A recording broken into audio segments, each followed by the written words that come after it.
Hello and welcome to episode 19 of the XboxEra podcast. I'm Sikamikanico and I'm joined by Shpeshal, Ed and Kaironaut, and it has been one hell of a week. Whew. One Big glorious... week. Yeah. It's been good. Almost like pre-E3 before E3. Yeah, it was like a little mini E3 week of just like... It was good. It was Got two some things good stuff. happened. Thousands of fanboys rejoiced, and suddenly millions Thousands were of silent. fanboys. Thousands. There's only thousands of us. Dozens. Sales is 2 to 1. Remember, right? Dozens give. So before we dig into frankly, there's a lot that we've got to get through today. Before we dig into those details, should we have a brief chat about any games? Like, so obviously, you know, we've been inundated with some good games. I know for you Nintendo fans, Animal Crossing just hit, and I'm sure All the you're fucking very memes happy on. Oh well. Okay. with his Animal Crossing That's the Switch. first word. Yeah, I got my Animal Crossing Switch. Doesn't come with the game though. Just to let you know, XboxEra listeners, that Ed actually wanted to do an unboxing of his Animal Crossing Switch, and I was like, "We're an Xbox." And I was barred from it. Get out of Damn here! Xbox fanboys. I was barred. I stepped in there, so you're all welcome. But nice. Nick, you got to review Ori, didn't you? Yes, I can talk about Ori now. Yeah. You saw, I mean, my review was posted after we did the last episode. Gave it a 9.5. Game is amazing. And that's in spite of the Amazing. technical issues that you encountered. And right? yeah, well, look, I did have technical issues, like a lot did, but not every reviewer was as lucky as I was, because I was in a DM with Thomas Mahler pretty much the whole time, so I was almost doing free QA, like letting him know some of the bugs I was having, and then after a while, I can't remember what he and I were talking about, and I happened to mention that I was running it off an external, and he's like, no, get it off the external, put it on the internal.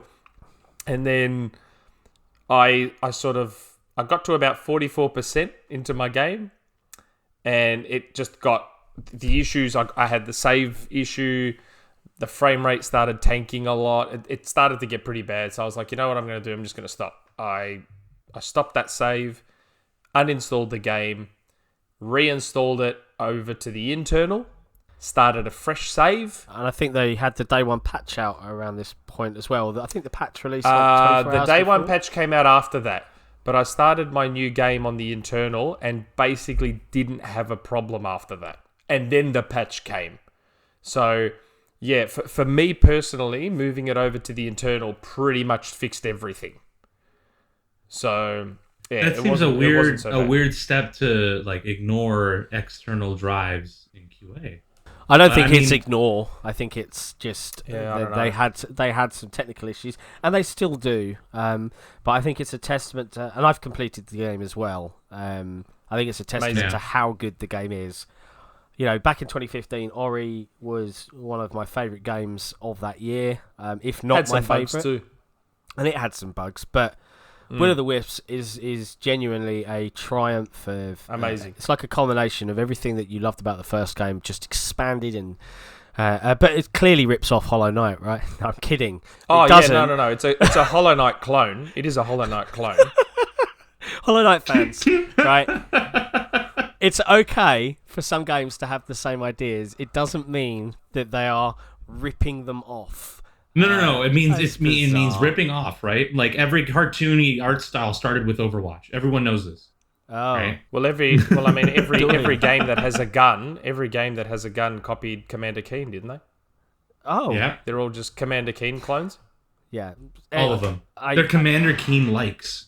But I'm super happy for Moon, and we will have in the upcoming, not this episode because there We're was trying too to get much Thomas back on. to focus on, but He's- we he's will still get Thomas pretty busy on for and stressed out. yeah. We'll get him back on once the waters have settled, and I think there's a couple of patches that they need to to throw out the there dust for settles. the rest of folks that are playing Ori. But I did say to him, it's funny, I did say to Thomas, I said, man, you must be rapt about next generation having an SSD baseline. You must be so rapt. That's and gorgeous. He's very excited. Yeah, there's a lot to be excited very about, excited. and we are going to dive into that. The other thing that's come out, and I see that you're celebrating with a T-shirt of note, is Doom Eternal has dropped. Yeah. I haven't played it. I'm waiting for Game Pass. It's going to come out on Game Pass, so I'll wait. I'm happy to wait.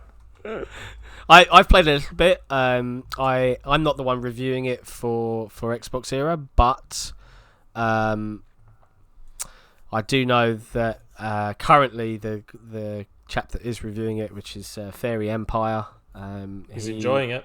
He is enjoying it. I think he said the phrase he uses. It looks amazing. Well, that's one hell It of looks a ride. really good. Yeah, I mean, I've played the first Yeah, couple it of looks hours, and visually on Xbox One X, it's absolutely stunning. Like HDR, the smoothness of everything.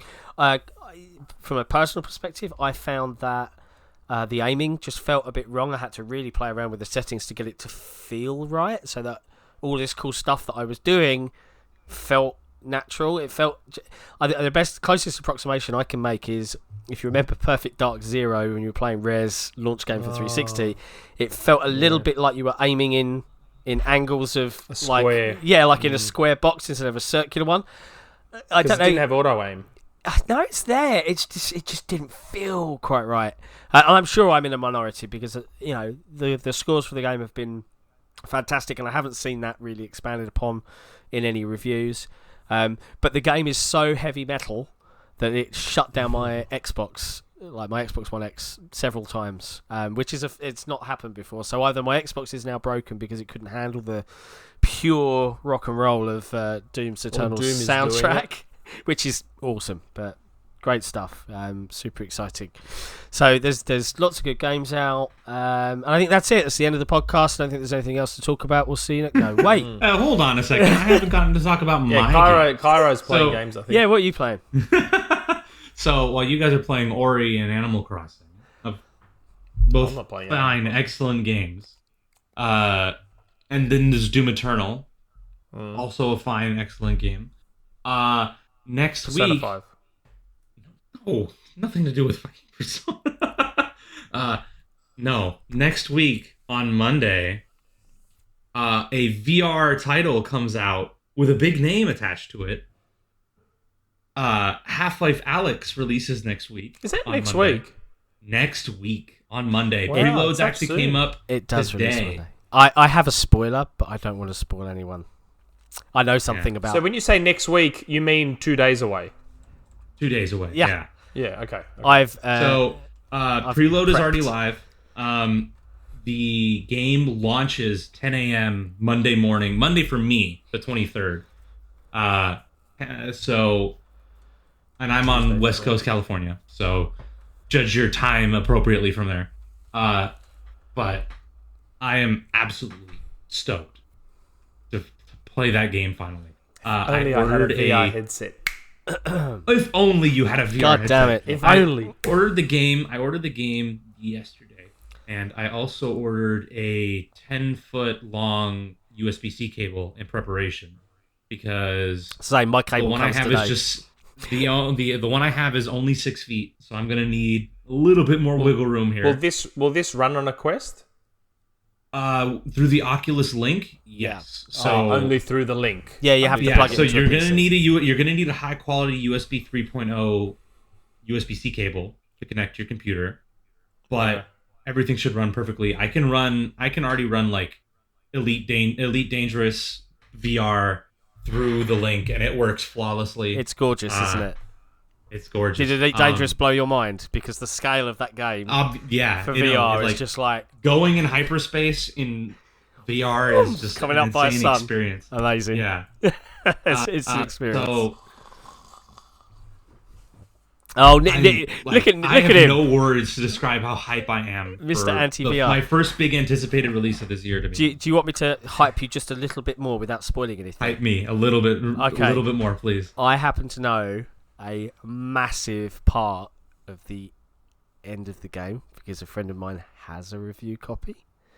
Alyx Oh dies. boy. I'm not going to spoil any plot, but suffice to say that every single Half-Life fan out there that has been waiting for this franchise to return will be very, very pleased.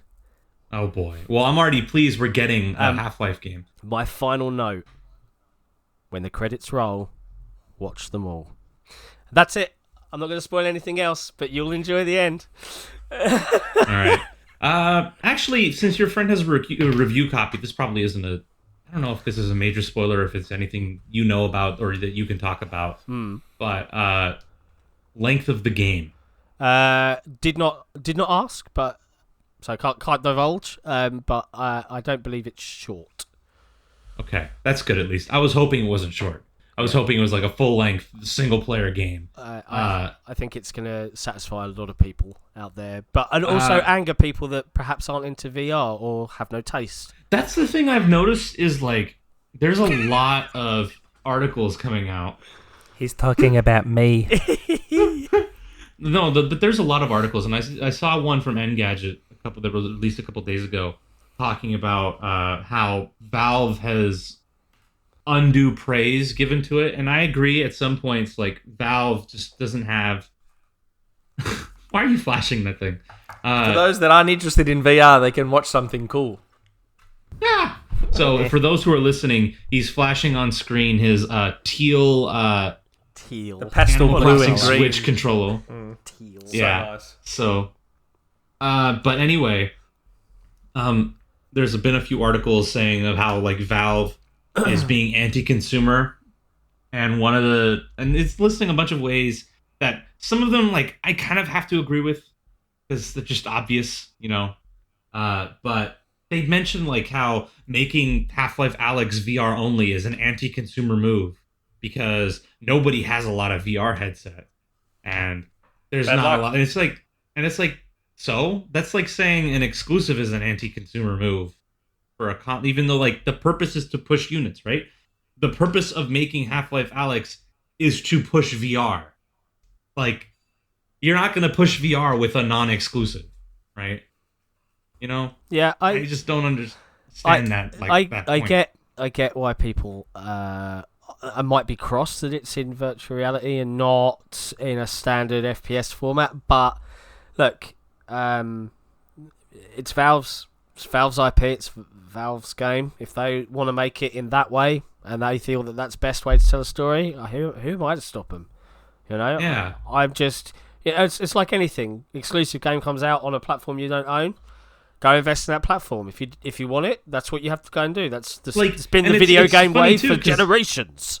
It's funny too because, like, people are saying, well, if you want to get into this platform, you have to spend $1,000. No, get a Quest, get an Oculus Link cable. That's going to set you back about $480 USD, and you can play that in almost literally any play space, and you'll be fine.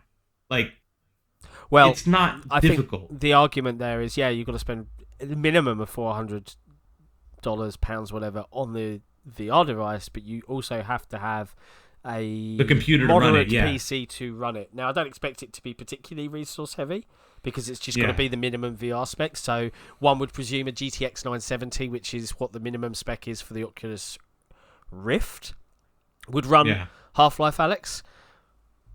But like, it's an investment, but most people have. I would hazard a guess most people who want to invest, who are already in PC gaming, right? They have the systems capable of running that game. Yeah. In VR. It's just a question of getting the damn headset at that point. Yeah, 100%. So 100%. Can't disagree. So Did we also play the Bleeding Edge beta? I did. Oh, I did. It's really good again. It's still okay. I mean, it still has the same issues I really like it last time. But and you know what? Ninja Theory have been very smart. They have done what I have been saying. Developers of games that don't generate a lot of hype need to make their achievements easy so you can at least get the achievement whores on board. And they released the achievements on...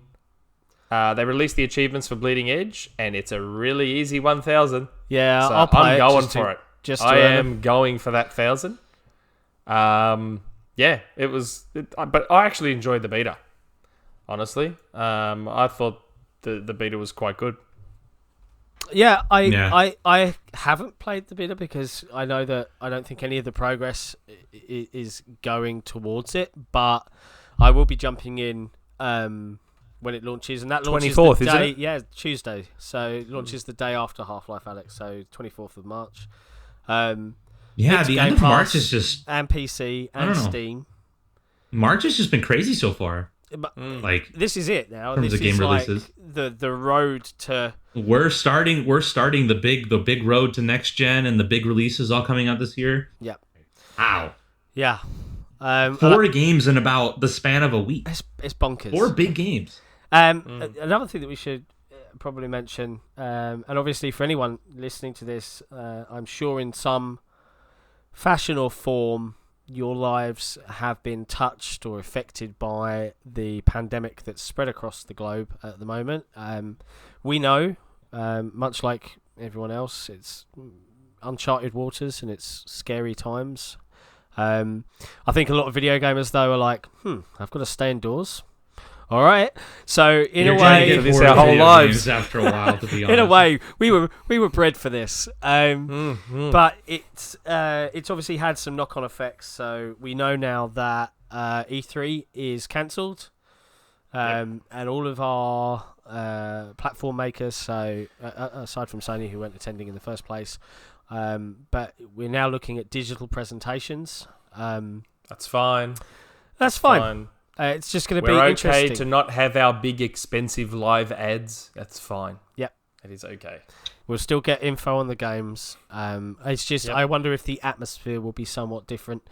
But I do lament the loss of what I always used to refer to as gamer Christmas, because it was just a good time. It was just a good time. I don't care that it was a big ad. I still think I understand you're not going to get the crowd element, which is ultimately like a sporting thing. But like, if you look at the Nintendo Directs, they generate a lot of hype. You still get that hype, but it's just all online. Like when you look at Rosetta, when you look, when you're in Discord, when you're on the chat on YouTube or Twitch or wherever you're watching it, like the hype's there. It's just in digital form or text form or whatever you want to call it. Like people still get hyped up for it. You're not going to get, in some cases, forced crowd reactions. You just, I don't know. He's talking about Microsoft inviting thousands of fans, so it makes everything seem very exciting. They're not the only ones, but I mean, you saw that digital crowd. Sony, that digital audience that Sony had. Oh, what, for Mark Cerny's presentation? Oh, God. Yes. What were they thinking? We'll get to that. God, the cardboard cutouts with Cerny in front of Cerny. So cringe. And then the threads afterwards. Oh, Cerny is a masterful orator. Yeah, if he wants to fucking bore me to death. Jesus Christ. Well, we had our first F-bomb. No, third. That was third, actually. Third. I thought it was second. I've been keeping count. 3. Well. Right, okay. Let's get on to the meat and potatoes. My bad, Ed. It's all me. We've got a lot to talk about. So this week, it was revealed that a couple of weeks ago, so beginning of March, Microsoft invited Digital Foundry and a YouTuber named Austin. I can't remember his surname. So Walker? Apologies. I think so. Austin, not Walker. Oh, he's a tech YouTuber. Yeah, he's a tech YouTuber. Yeah, I know. They invited them thought out it was Austin Walker. to Redmond. It is Austin, but his last name's not Walker. Austin Evans. Okay. They invited him out to Evans, Redmond to look through and witness Series X. They got to play with the prototype units. They got to fabricate them with magnets, put it all together, and they did a full specs teardown. And I'm sure that every Xbox platform fan out there is enormously pleased with what they've seen. We Unbelievable have stuff. An absolute beast of a console coming our way. It's not even just the beast aspect of it. Like it's all the other stuff around it. Like I couldn't believe my eyes. The AI based HDR that's going to add HDR to old games. I'm just like, what? I know. Like, it's just using no one machine asked learning, for it. but no one asked for that. But fantastic. It's just like the gift that keeps on giving. Yeah, it's like the gift that keeps on giving. You know. And everything about the Series X just keeps getting better and better and better, and it's just they are. Let's just talk about Xbox marketing at this point. Xbox's marketing for the next generation of consoles has been consistently on point. Everything is in line. Bam, bam, bam, bam, bam. Yep. There is nothing we don't know about the console that isn't a strategic info drop of really great news. Yeah. Right? And not just that, like anytime even something got slightly questioned, they just shut it down. Exactly. Like instant clarification. Someone tried to make an attempt at, is it going to be fully backwards compatible? You know, they'll talk about, and then Xbox Twitter was like, "Yep, all your games are going to play, all of them, 100% of them, day one, they're going to play." Everything that runs on Xbox One is going to be on Xbox Series X day one. That's it, done right out of the gate. Yep. Like everything they've been doing is masterwork, right? Compared to their direct competitor, not naming names, Sony. Wow. But everything is just consistent. Whereas, we're seeing a lot of lackluster info coming out from the PlayStation camp. And it's not that it's been disappointing, it's just been underwhelming, Like, everything I don't know, releases... it's just... It's been like... It's almost been like 2013 has been reversed to this point. Like... Yeah. Back in 2013, when we started hearing rumors about the Xbox One being a bit weaker, you started to hear about secret sources and insiders were coming out of the woodwork. GPUs. No, Xbox One's actually going to be more powerful because of ABC and the balance. RAM and balance. da. And then Sony just came out in February. Here's the PS4. Here's what it's got. Bam, bam, bam, bam, bam. And it was like, and then now we've flipped that basically. So as soon as rumors started coming out about, like GitHub leaked, then it looked like the PS5 was going to be a little bit weaker. And all of a sudden we started hearing about secret sources and insiders were coming out of the woodwork. No, the PS5's actually more powerful. It really is. And all that sort of stuff. And then Xbox came out, showed the console last year, gave it a name, showed a game trailer, gave showed some the specs. Box. Yeah, showed literally the box before straight anything away. else was unveiled. Literally before anything else was unveiled, the box on screen. Then bam, the name. Like, I think. Wow. I think Holy the fact crap. that they, as soon as they did the Game Awards reveal, I think every Xbox sort of platform and follower and fan out there was like, "Whoa, okay." It genuinely felt, and I think there's a new person in the marketing team, I think, that's come from Amazon, and I can't remember her name, but I think Phil Spencer commented at one point that she threw this idea out there, and initially he was like, I don't know about that, but he got swayed round to it, and then obviously we've seen the reaction, and Microsoft, if you're listening, clear, transparent, upfront, no muddying of waters, straight conversation no double talk. Yep, everything straight in your face. Here it is on the table. But not even that. It's great. That. How long have we been saying, or I'm pretty sure, I mean, I know I've been saying it on Discord and Reset and stuff, but even on the podcast, stop saving everything for E3. Like, just keep it going. Like, stop just hoarding all the info for E3. And they're doing that now, and it's just a consistent feed of information. We know more about the box than literally any other potential information about competitors, about what anyone else is bringing to the table.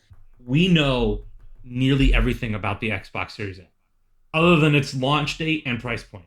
At this point, that's it. We kind of know the launch date.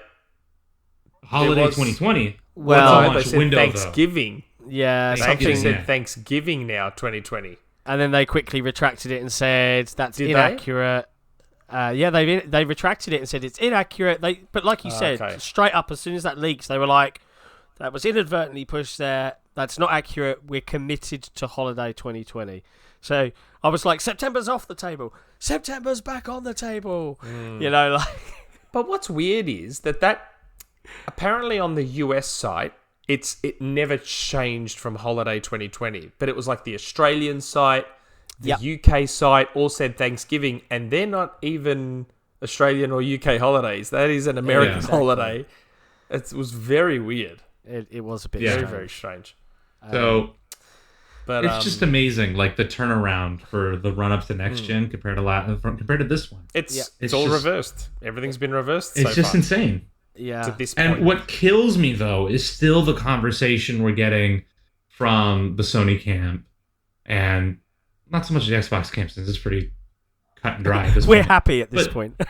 Yeah, it's just like the constant like we're in the bargaining phase of the 7 stages of denial. You know, like the 7 stages of grief. I mean, we're in the bargaining phase. Like maybe it's not that great in one aspect, but it's actually got this super fast SSD that's just gonna blow the pants off of everyone.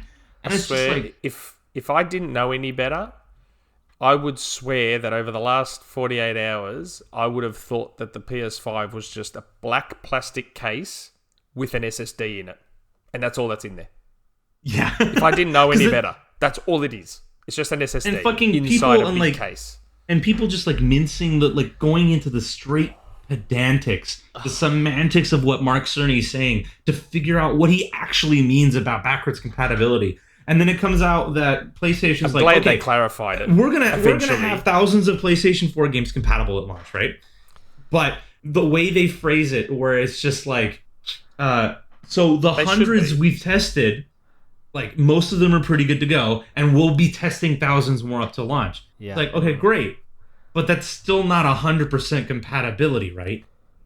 Because And even they technically, said no. most of them, And most they of them will also- be compatible. Yeah, and they also kind of, I think they said some things about, we might Boosting. get higher frame rates out of them and we might get higher resolutions. But am I right in assuming that that's only for games? It's not like an Xbox situation where we have, Microsoft's PC team, auto HDR, it's upscaling the game to 4K even though it was never meant to. It's maxing out the frame rates, all of those little things that they were doing.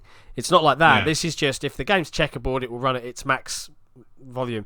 And they actually said that games with issues, they are requiring developers to come back in and make fix them. changes, which is the It's complete ludicrous. opposite to Microsoft's Not gonna approach. Yeah, Microsoft is essentially saying, hey, you know what? You don't have to do We'll a take thing. care of it. Yeah. We'll take care of it. You guys sit tight. Just work on your next projects. We'll do everything for you. And that is, and it just goes to show how. I mean, I don't know whether it's a system seller, but it inspires confidence. I think in a brand when I know that every single thing I've bought over the last since 2013, Exactly.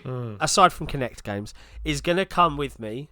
I don't have, and even better that I That can is take interesting, though. I wonder what happens with Kinect version 2 games. The Xbox One Well, I think games. the Kinect, because they did say everything on Xbox One is going to be forward. So I Yeah. think they're still going to include compatibility with the Kinect.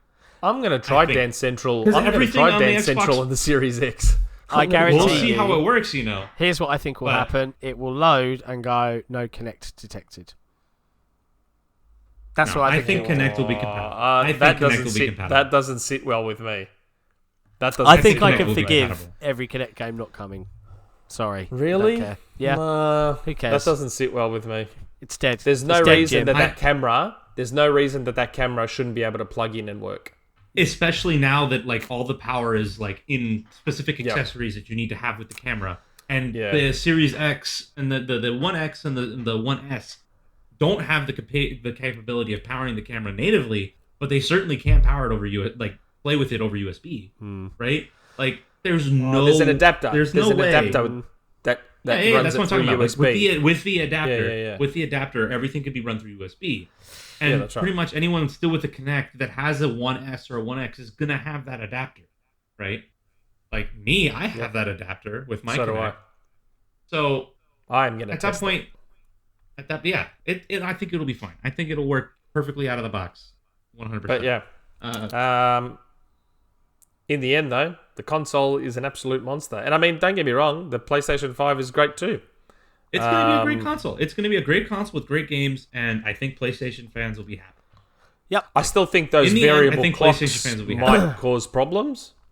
Yeah, that is an reeks area of to concern me for me. because Yeah. we remember the rumors, right? That there was it was originally going to come out in 2019, and then they delayed it, and it really looks to me like it is the 2019 console where it's had some stuff done to it on paper to bring it at least within arm's reach of what Series X is doing. Well, they pushed the clocks very high to get it over 10, because obviously 10 looks a lot nicer than 9. 9.2.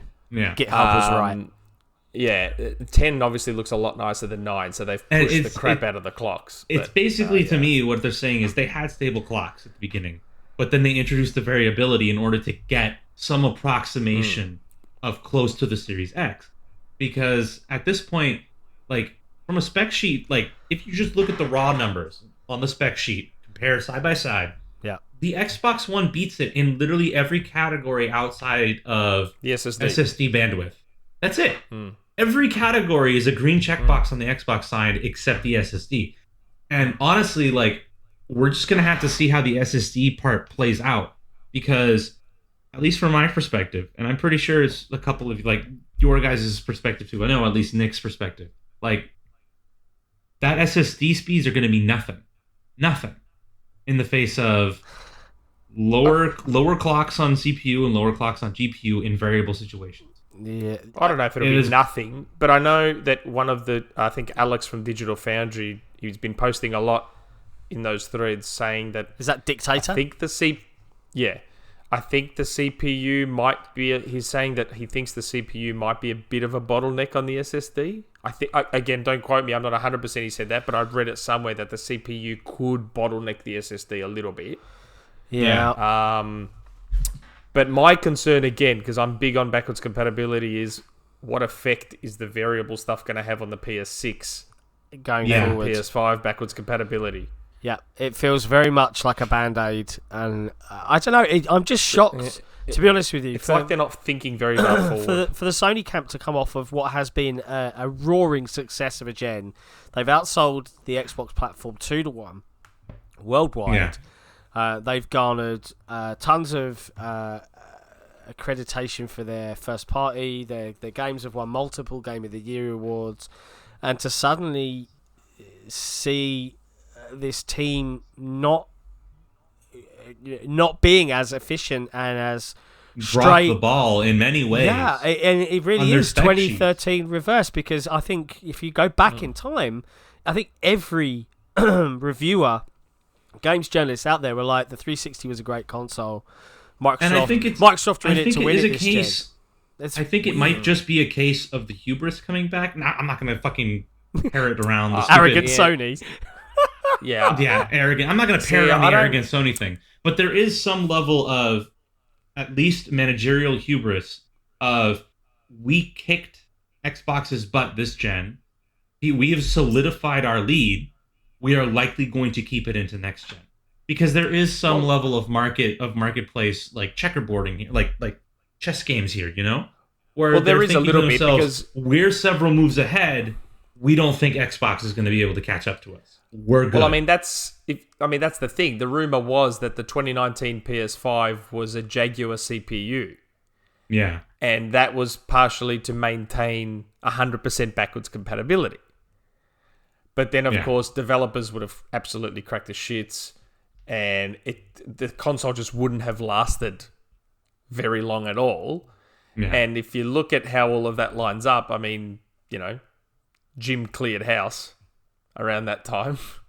After Jim took over, he cleared house. So, but like, a lot of people there are some people pointing the finger at Jim. I don't think Jim was behind this. Jim is cleaning up a mess. Yeah. That I think was left for him.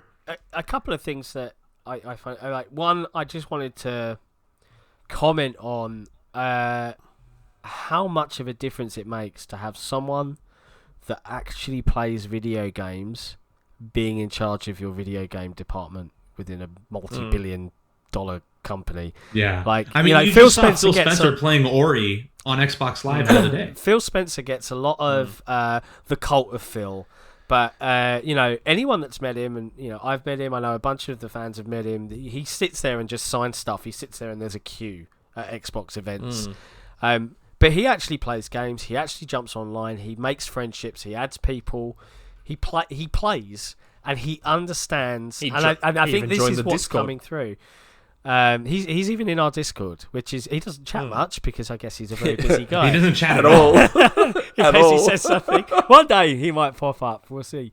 But I think it's just it speaks volumes of how when Microsoft said, "Yep, now what? We've got Satya Nadella on board. We've got the chief finance officer on board. If we're going to go and be in the gaming space, let's really go for it." And this is the result. Like, mad props for just how well they are executing at the moment. And, there's even more coming out of this, right? So we had the Series X tear down. We got to see a bunch of tech demos. So the RTX stuff is looking fantastic. We know that the SSD is going to be a game changer. We were right when we talked in previous podcasts about the proprietary storage. That slot on the back was going to be... We assumed it would be proprietary storage, yeah. Now, I know there's some concerns around cost, but I don't think it's going to be that bad. I think it's going to be... I don't think the markup I think it's going to be off the shelf. $100 odd pounds, dollars, something. Well, because the thing is, I'm looking at what is essentially just a proprietary formatted NVMe SSD. And while those are expensive, surely over normal mechanical drives, like by orders of magnitude even, in some cases, I don't think they're going to mark them up that much over off-the-shelf part. I don't think so. Well, look, I'm speaking here from an Australian dollar perspective. The USB 3 Seagate Xbox branded external drives, which are just regular hard drives, that came in 2 and 4 terabytes. Those, when they came out, they were quite expensive, like upwards of 200 Australian. And they're just normal hard drives. So I personally believe that these little storage cards will probably cost, I think, at least 250 to 300 Australian. Which is, God, that's... I don't see it happening. I'm not going to get one. As good looking as they are, I'm not a big fan of proprietary. I was hoping we'd leave that stuff behind. But I understand, like, as much as proprietary sucks, I do understand why we need it this time around. Yeah, it's because here's the fixed specs of the console. It has to have this bar. Because, well, no, it's not that. Like, we need an SSD baseline. Yeah. So you can't have people plugging in an external and running games off an external that is significantly slower than the SSD, because then it means developers have to think of that. Yep. And they don't want developers thinking of that. So I understand the trade-off. I don't like it, but I understand the trade-off for it. It's clearly some developer feedback that's got into that decision. They've said it's at least a well-communicated. It's a well-communicated necessity instead of just like, yeah, we're doing proprietary cards now, and there's no other way to do anything. At least they're retaining the ability to run Xbox One, Xbox 360, and OG Xbox games off of an external hard drive, which is great. Yep. And that reminds me, something we all said on this podcast.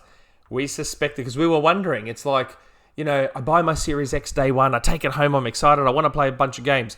Oh, wait, I've got to download this 100 gig game before I can play it. So we sort of speculated. We said, well, what if they let us download a Series X game in a little container onto our external drive, and then day one we plug it in and copy the game across and run it?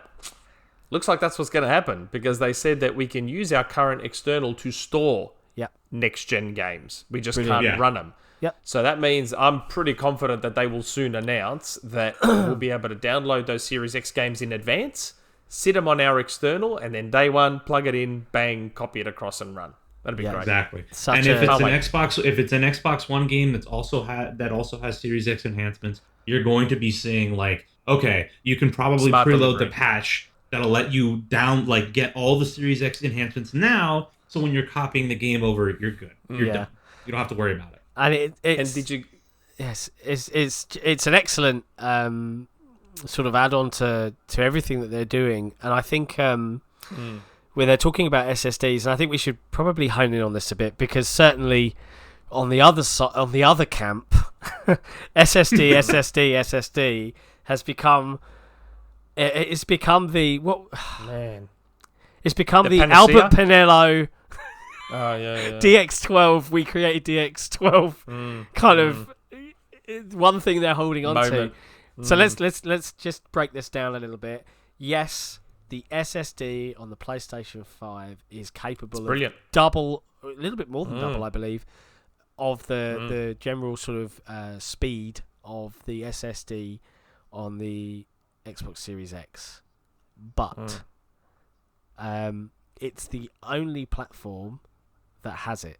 So I think, and I think a lot of people have kind of connected the dots here, that really you're only going to see first-party studios doing something that's only possible on the PlayStation 5 comparatively to other developers. Because, let's be very clear here, the Xbox Series X SSD is no slouch, and they're also doing a bunch of things with their texture solution, where you might load this whole texture, but you only see about 10% of it. Velocity architecture? Is it velocity architecture? architecture? They've got or whatever a it is? velocity architecture that sits between everything.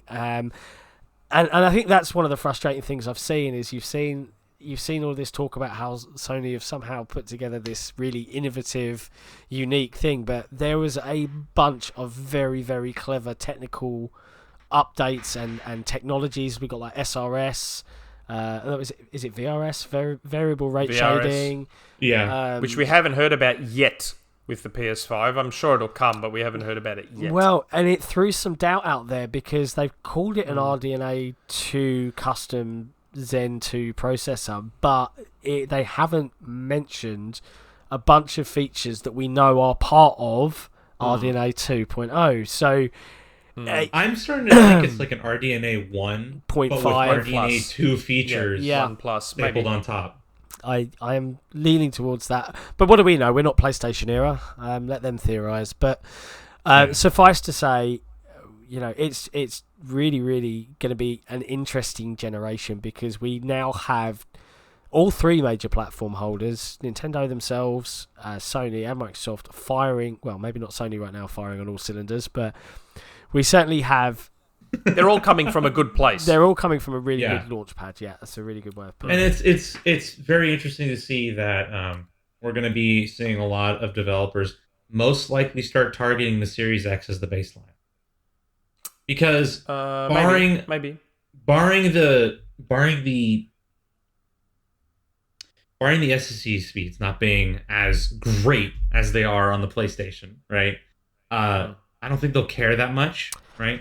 Because with the PlayStation 5's more complicated frequency setup with the GPU clocks and the CPU clocks, you're going to be seeing I think you're going to be seeing developers target the stable platform in the Xbox more often in terms of what they're going for and what they're shooting for. Yeah. Because it's a stable platform. They don't have to worry about downclocking the CPU in order to accommodate GPU load, Yeah. They don't have to worry about anything. Everything's taken care of for them. Yeah. They might just target the Xbox Series X as a baseline because of that. Right? And then just lower things for the PlayStation side. I mean, we saw the Coalition ported Gears 5 in 2 weeks, and we already saw all the ultra textures were turned on. They turned on some global illumination, ray tracing type effects, which really kind of made the lighting more realistic. And weren't they running at like 100 frames? Ridiculous frame rates. And this is unoptimized. This is 2 weeks. Can we do this? Oh, yeah. Look, it can just run. It really bodes well. I think they even mentioned that they would look to... They're going to make a Series X soft launch of Gears 5, but I think they're talking about upping the multiplayer of Gears 5 to 120 FPS on Series X, which is great. And they aren't. Doesn't the game already have variable refresh rate support? Yeah, Maybe. well, it's a console feature, isn't it, to support Yeah.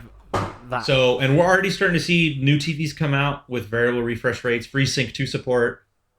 So who knows? 120 FPS on a Samsung TV with variable refresh rate support.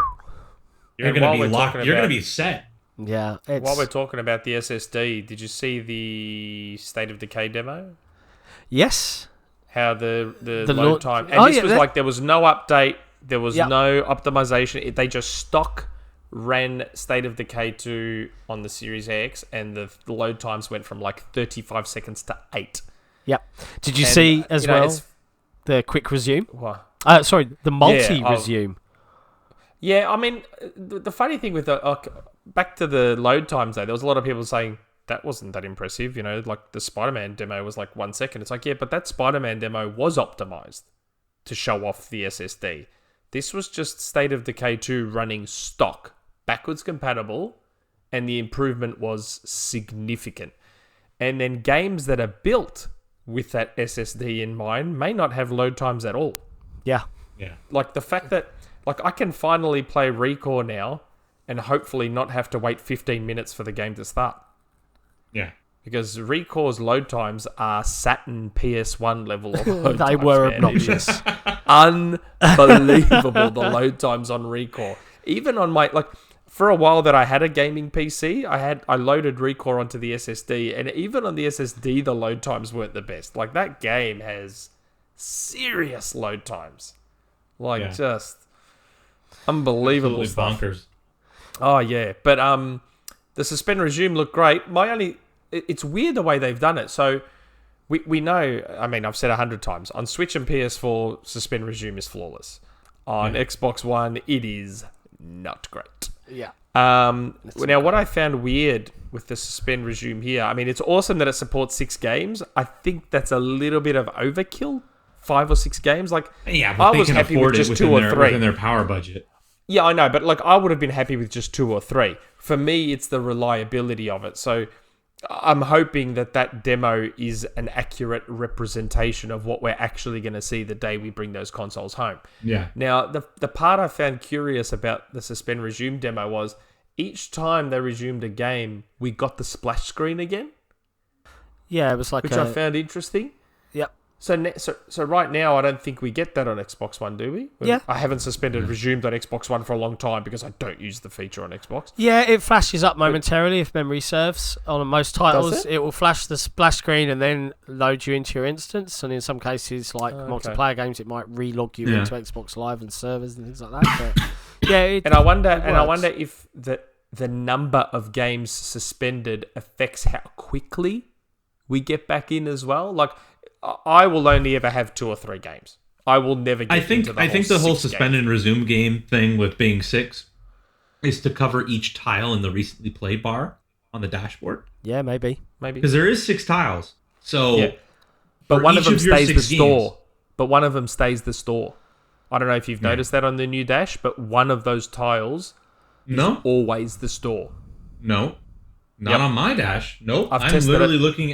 I'm literally looking at my dash right now, and there is no store tile.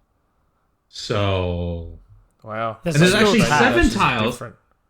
No, there's a store tab at the bottom, right? But I'm talking about the actual recently played row. Oh, and actually hold on there's a second. 7. There's actually 7 tiles on that row, by the way. Oh, So, I just realized something. You know why I might have a store tile permanently? Because I got rid of all those other tabs.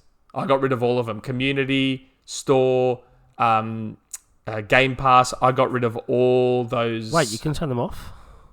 Yeah. I didn't know. you that. can turn them off. That's cool.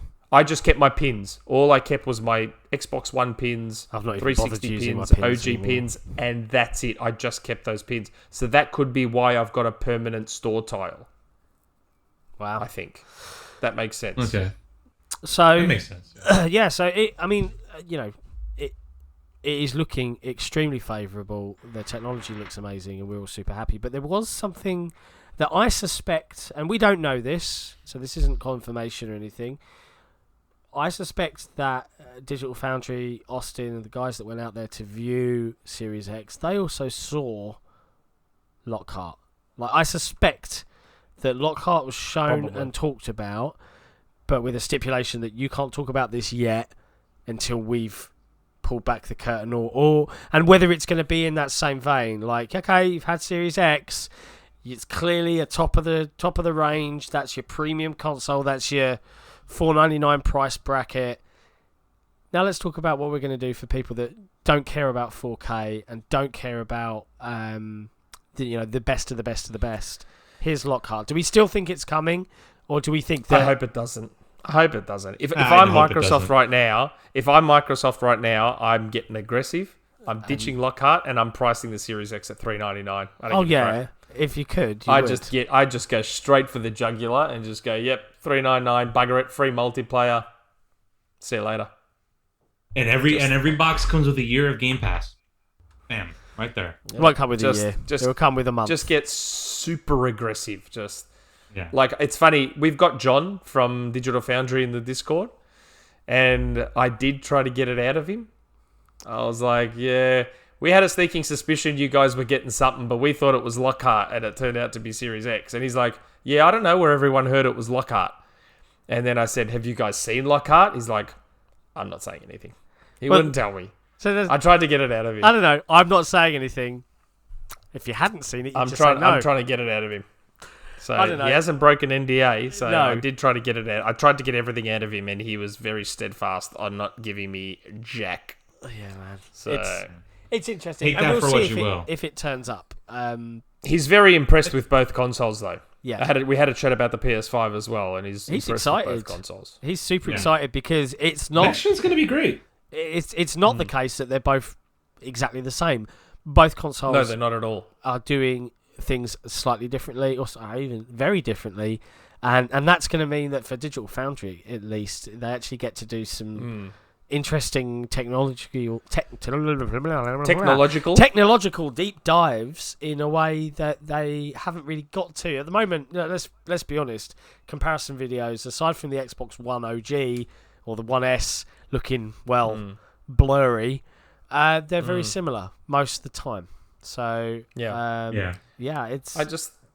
great that for the first time since the OG Xbox, we are getting consoles that at launch, or at the very minimum the Series X will, but at launch we're going to have consoles that will be at least matching higher end PCs, if not beating them initially.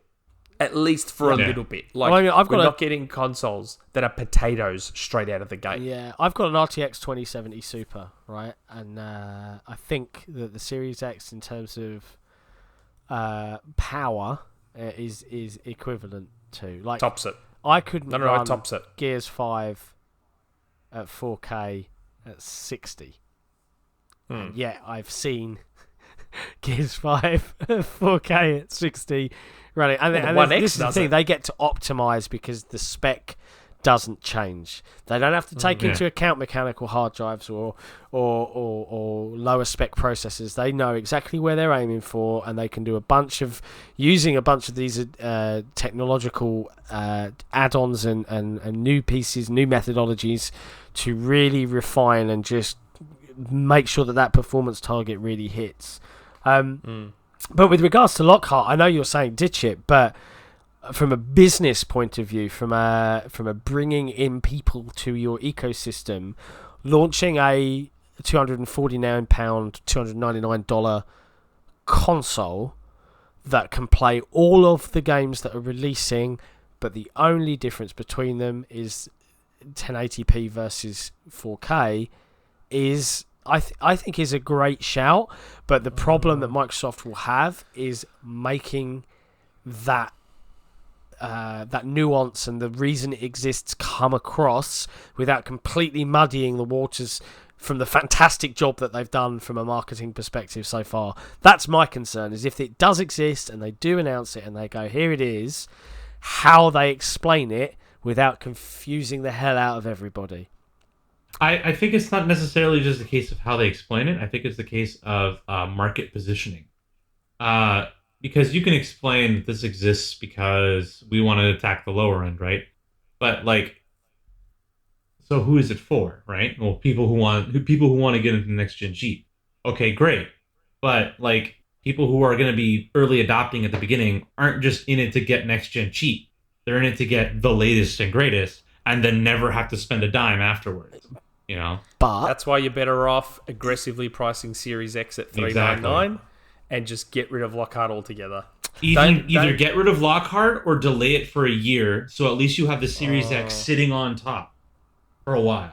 I don't know if you want to delay it though, because then that becomes an issue with developers, doesn't it? Yes. I don't know. Like, and it's an issue for developers anyway, because while they're not going to develop for Lockhart, I assume Microsoft are going to have to put in, if they haven't already, a hell of a lot of work to minimize the work for developers. Well, I think this all comes down to their SDK. Lockhart. Like the SDK, if it is, and I'm not a developer, but if it is literally the only thing that should change is resolution, and that's theoretically on paper possible, then your SDK just will know. The system will just go, yeah, here's the game, but we're going to take this resolution Come out with target. Lockhart. Come out with Lockhart at 9.2 teraflops locked, and then just price it at $100 less than the PlayStation 5. I can tell you now that if Lockhart exists, it's nowhere near that. I know. It's 4.5 But just teraflops imagining that like in my head, 4. the absolute slaughter to the next gen would be if that was the case. And I don't think it's going to have a lot of RAM either. Well, I think it's don't going to think have it's 4 gonna have gig much less, right? So it'll be 12 gig. I think it might even be even more than that. Really? I think it might even be like 10 or Nah. who knows, maybe 8. I don't see how that. Then I'd start to get concerned because it's got to try and keep feature parity with the Series X for developers. It's got to Now have. you know why I wish it didn't exist. Well, at the Just moment take it doesn't. out It's of the all- equation. It's. I mean, look, it's an open secret, but it's until I announce Let's hope. it doesn't exist. Let's hope that Phil has been playing 4D chess and leaking out Lockhart as like a way to, I don't know, to lull Sony into a false sense of security or something. I don't know. Not even lull them, to pressure them into competing at a fair price point that Xbox could reach. Well, this Maybe. is the thing. This is the thing, right? Is that we still have that phrase. We will not be out of position in power or price. Now, that could mean that Series X will $399. launch for $399. But I think because of all that custom nonsense that the SSD It won't be sporting, $399. It's I'm not going to just be saying. $399 on the PlayStation camp. And I think they can, unless Sony are They're gonna equally take a gonna be hit. aggressive. They're going to have to take a hit at $399. Yeah, I don't think it's going to be. It's gonna be the thing interesting. is, I'm saying a case of if Microsoft prices the Series X so aggressively that they hit the $399 price point, Sony will be absolutely slaughtered if they go anything more. Absolutely slaughtered. Oh, yeah. They have to target $399 at that point. You're forcing Sony's hand. Yep. That's Like, why they should get does it- aggressive. I'd love it if Phil made a big joke of it, because let's be honest, every gamer that watches one of those E3 press conferences, pleased to say that the Series X is launching holiday 2020 at $499 in the, when they say that, and there's this big like, "Ugh," right, and you can remember back from the 2013 Xbox One reveal where they were like $499 US, and he was grimacing as he said the price, right? But imagine if he launching at $499, no, wait, and he just like. And then boom, as a mic just drop, drops it off the screen and there's a 3 there. They should play around with this stuff a little bit more because it's it's fun to watch. But Add a bit of theatre to it. yeah, why not? But yeah, so it's been a really, really great week. We've got to see some super cool tech demos. We got to see the suspend resume. We got to see auto HDR on Halo 5. Running it through machine learning. Pretty good. Yeah, it's gonna be a good gen. So we're super And happy. another interesting thing we found out where we were very wrong. So we've been speculating for a long time that Lockhart could be the xCloud blades. Maybe that's what's happening. Turns out that's not the case. So it was under Eurogamer, and there's a passage from an article they had where it says, The exact same... I'll read it out. I'm reading it out now, the passage. The exact same Series X processor is used in the Project Scarlet cloud servers that'll replace the Xbox One S-based cloud models, xCloud models currently being used. For this purpose, AMD built in EEC error correction for GDDR6 with no performance penalty, while virtualization features are also included. And this leads us on to our first mic drop moment. The Series X processor is actually capable of running 4 Xbox One S game sessions simultaneously on the same chip and contains bonkers. A new internal video encoder that is 6 times as fast as the more latent external encoder used on current xCloud servers. Jesus. So so it is effectively the Series X APU that's being used in xCloud, which is wow. Yeah, I wasn't expecting that. I thought, but doesn't that lend more credence to maybe the fact that Lockhart doesn't exist? Look, Lockhart exists. 100% exists. It just isn't going to be released. It might lead more credence to it not releasing. Because that means that. So if they're using the Series X APU in there, why does Lockhart need to exist? Just get rid of it. The thing that struck me though was with all the Digital Foundry videos and the Austin videos, right? We know Lockhart is an open secret. There's been rumours swirling. Is it on? Is it off? Is it on again? For months, right? Nearly over a year, right? But not one of the Digital Foundry directs, not one of the videos, not once was it mentioned, brought up, talked about. Not even hinted at. And that suggests to me that the NDA is in swing and that the conversation is, don't talk about that yet. And that's what makes me think they've seen it. So that's why I'm still leaning on it's going to be revealed at some point. But if it is, I think it's got. I honestly think the best case scenario is that Lockhart doesn't turn out to be a regular console, and that it turns out to be a streaming stick specifically for xCloud. Honestly, I think that's the best case scenario. Or like Xbox's version of like a Switch or something. Can you imagine? like a portable. X-portable. X-boy. Yeah. Can you imagine?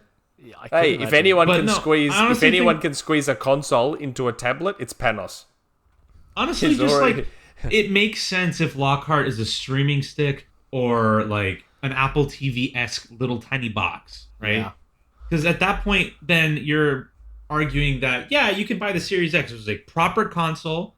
It will run everything natively at the best frame rates, the best resolutions, or you can, or if you think your internet's good enough, you can get a Lockhart streaming box, hook it up to your TV, run everything on xCloud. Easy. If it was a streaming box, like a dedicated streaming box, and all that hardware was there as part of enhancing the streaming, maybe? So it's hardware that's dedicated to eliminating as much latency as possible and all that, and video encoding and all that sort of stuff.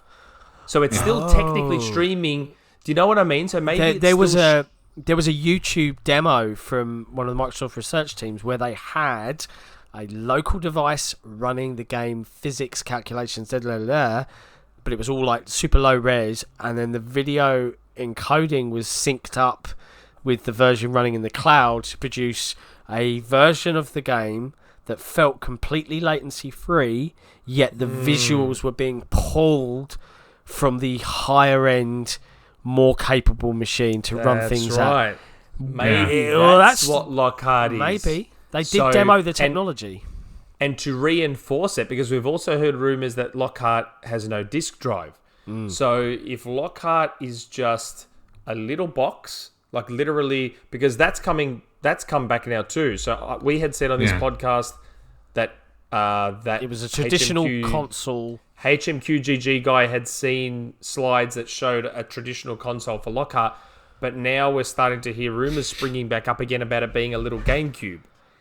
Yeah. So I think if that makes a bit more sense, because if Lockhart really does have those full-on piss-weak specs, like whatever it is, then it will likely be a streaming box. Yeah, a streaming box, and all that hardware is not about running the games; it's about enhancing the streaming experience. Yeah.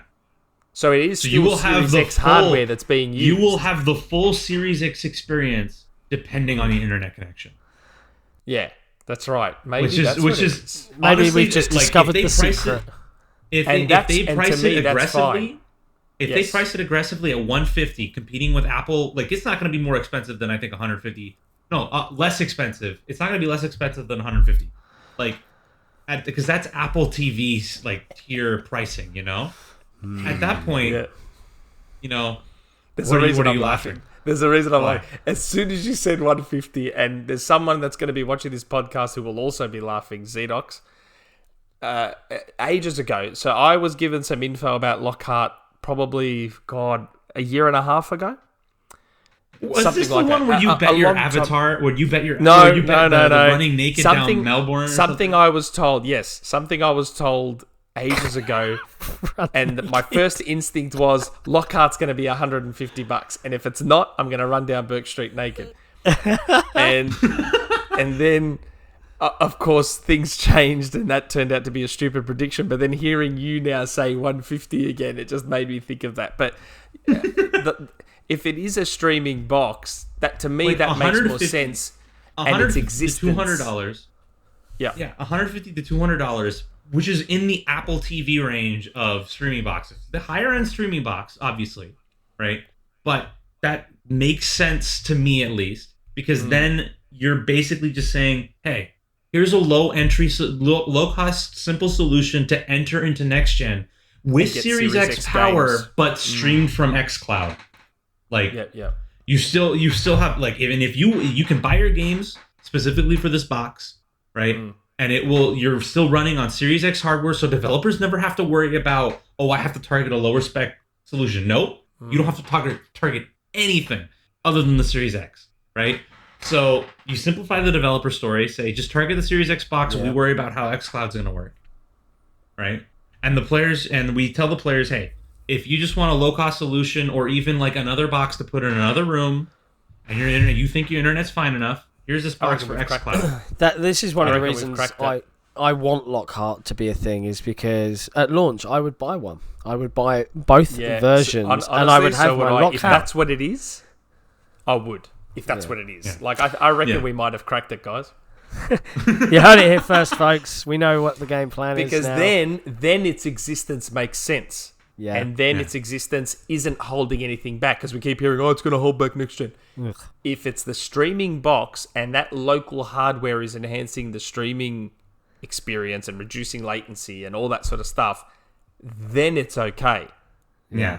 Then it's a stroke of genius. Different way of approaching. Because now you're beating PlayStation on power and price. Yeah, and imagine the scenario of saying like, hey, you can buy this low-cost box that streams from xCloud, and you can buy your games on this device, and then once you switch to a Series X, your licenses are still with you. You can just download your games locally, and now you never have to worry about playing on the cloud, but you still have that option, That is a brilliant scenario in my head. Yep, I reckon it is. And they just got to make sure there's no disk drive in it to really hammer home the fact that no, this is a digital streaming device. Box. It's not a traditional console. And the Series X experience streamed over xCloud. Yeah, that's right. Just make it very, very clear that that's what's going on. Yeah. God, it'd be funny as if that's what it turned out to be. It would be very amusing. I'd be amused. Funny as... Listen up, people who are listening or watching in. Mark this episode. Yeah. We're gonna call it here now. This is probably what's gonna happen if it happens at all. And honestly, we just found our episode name. Yeah, we cracked it. That's the episode. Episode names are a tricky thing. Right, so I think that probably. Is our general thoughts on that whole week, right? I think we've covered everything that kind of... Be very excited. The E3 digital event should be great. Yeah. Should be really good. Now, the question is, do we still think that the April, the more public-facing...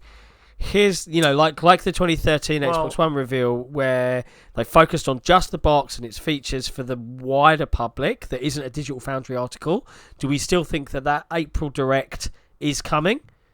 Or do we think... Lockhart is the April thing now? Like, yeah, maybe. Since December, so Microsoft revealed everything in December. The name, the box. Hey, here we are. Have they? I'm trying to think off the top of my head. I know in February, yes, and obviously in March, yes. Did they say or show anything in January? I can't remember. I can't remember If they said anything to do with next gen in January. Now that you bring up the April event, it's interesting to me because it's like the timing is almost close enough to the May event.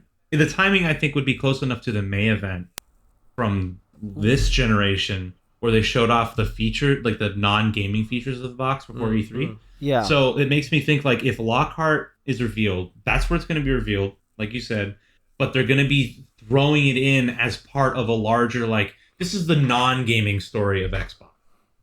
We're going to bring the dashboard over. We're going to bring your apps over. Everything's going to work. Everything's going to be fine. And here's this nice streaming box as a low-cost solution of, hey, you can now play your games too on a cheap, low-cost solution. As an April event, that makes sense to me. So they can save the June event or a late May event for, here's the games blow.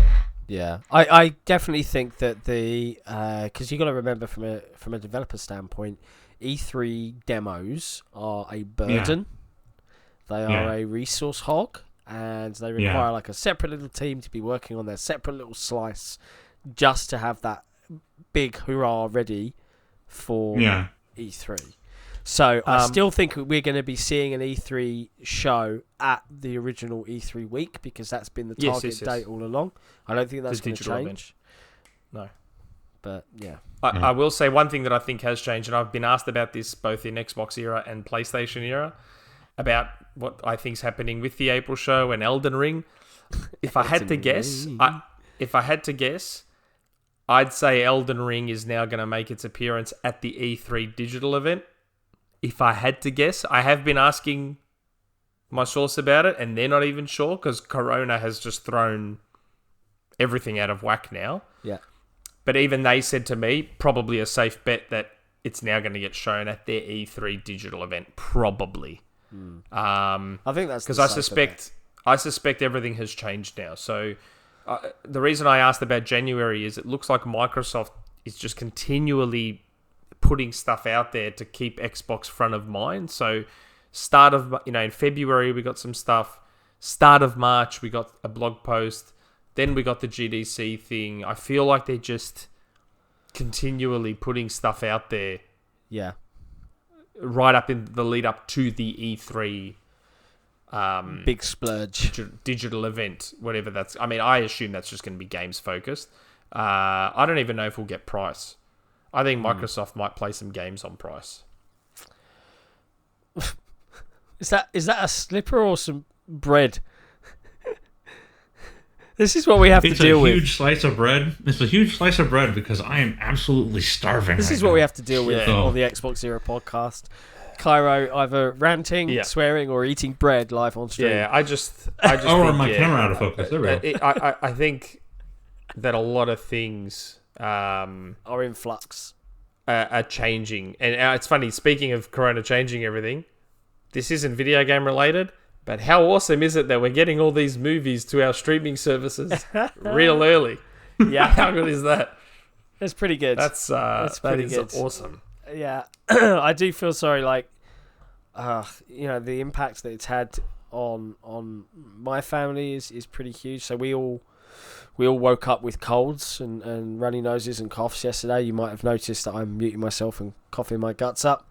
So, hey, who knows? Might have it. I don't know. But obviously because of that and because of our loved ones, we've gone into that whole self-isolation 14-day hoo-ha. So, thankfully we're well provisioned. But, it's made such a massive impact to, everyone's comfortable lives. That I don't think the world is going to quite be the same again. I do think that the amount of companies that have been forced to hastily stand up VPNs and let people work from home, I think that is going to have a good knock-on impact for the rest of humanity because companies have been forced into it where they didn't want to, and now they've realised, actually it works fine for some jobs. I appreciate the hospitality industry, which my wife is affected by. Effectively she hasn't got a job now while this is all going on, and that's that's a big impact. But for a lot of the technology companies and the stuff that I work in, working from home is doable and easy to manage, and it's great. Me too. But God, I am going stir crazy. Really?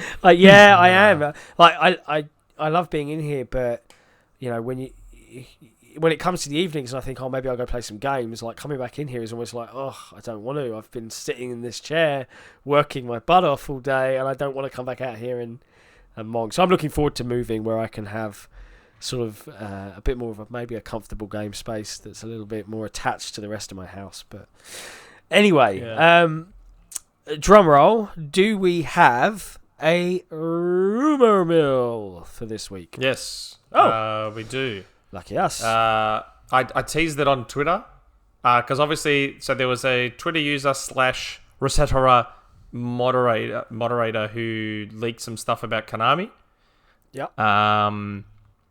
Amongst other things, mind you, which I'll delve into. And about Sony money heading Silent Hill. But I've been told that that's not all that's coming back. So Konami's bringing back a whole bunch of stuff. And one, I put it out there, and I've had people in Discords and on Twitter saying, is it Castlevania? Is it this? Is it that? Is it the other? So the game I've been told that they're bringing back is Zone of the Enders. Zoe. Zone of Enders. That's what's coming. Zone of Enders? Yeah, something like that. Yeah. That's what's coming back, and it's being developed by, now I don't know how to, Cygames, the Japanese developer. They're bringing back, which leads me to believe that it probably won't be exclusive if it's a third-party dev making it. I assume that's going to be multi-plat, but Sony at the moment, I believe, is in money hat mode, so who knows? Maybe Zoe will be exclusive to PS5 as well. I don't know. Yeah. I've spoken about this previously on other podcasts in that, Sony this year, they're releasing some big games, right? What have we got? We've got Last of Us 2. Last of Us. Ghost of Tsushima. And, their first party, they've released really big games over the last sort of 2-3 years. So I don't see them having a huge amount ready for launch if they're launching this year, ready to go. And I've said that before. So I think you're right. When I hear the phrase Sony are out there money hatting. I think they money are. hatting. I like such a gamer nerd thing. It's up there with confirmation bias and persecution complex and stupid phrases I hate. But yeah, I think it's going to be a thing because if you look back to the PS4 launch, let's be frank, their launch titles were lacking for a while, and they relied heavily on third party and indie deals specifically to bolster the ranks. Indies especially. So yeah, it's interesting. Yeah.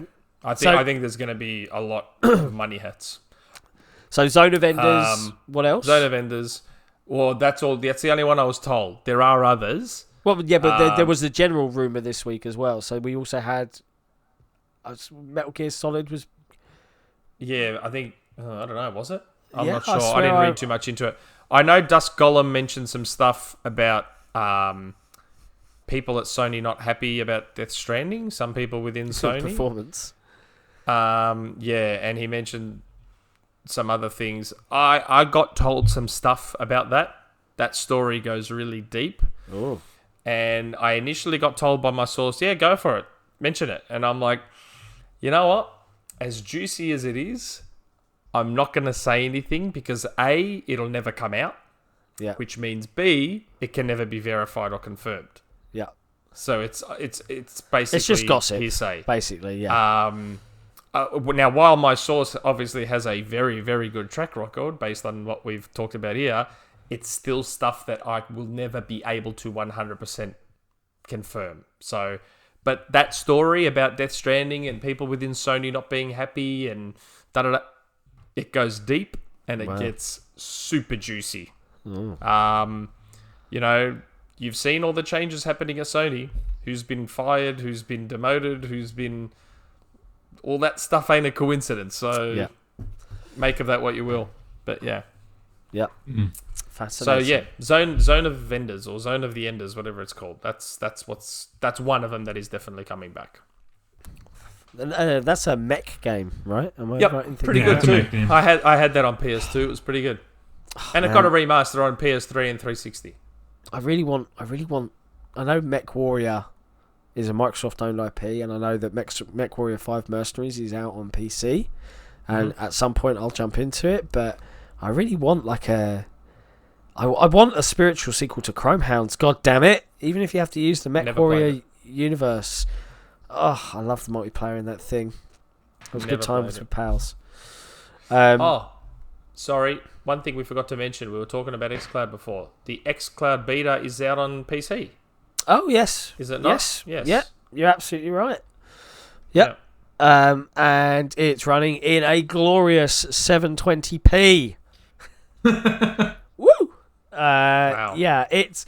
I think Tom Warren at The Verge, who also joined the Discord yesterday. Yeah, he did. He got the exclusive and scooped that. It's been rolled out as a preview to currently, not publicly, but just to all Microsoft employees. So they get to boot up their laptops and play Xbox games with a Bluetooth pad via their Surfaces, Surface Books, Dells, whatever, home PCs, and play Xbox classics that have never been released on PC, but just generally it's PS Now, but the Xbox version on PC. Really great to hear. I do also like the fact, because at the moment, if I want to stream, if I want to sit and do something that doesn't require particular responsiveness, and at the moment I was kind of balancing a tablet and maybe streaming some xCloud via my console here over to that device on my phone and using a Bluetooth. If I can just pull up my work laptop and log into the app and go for it, I'd be a very, very happy fellow. It also makes work travel and trips a lot easier because I don't have to take two separate devices to play Xbox. I can just take the pad. As long as I've got my work laptop, it's fine. So, yeah, super cool to see that. It's just more and more just neat features coming. It's going to be a really good year. Yeah, I'm liking. By the time the Series X launches, I'm liking where the ecosystem where it's all gonna sit.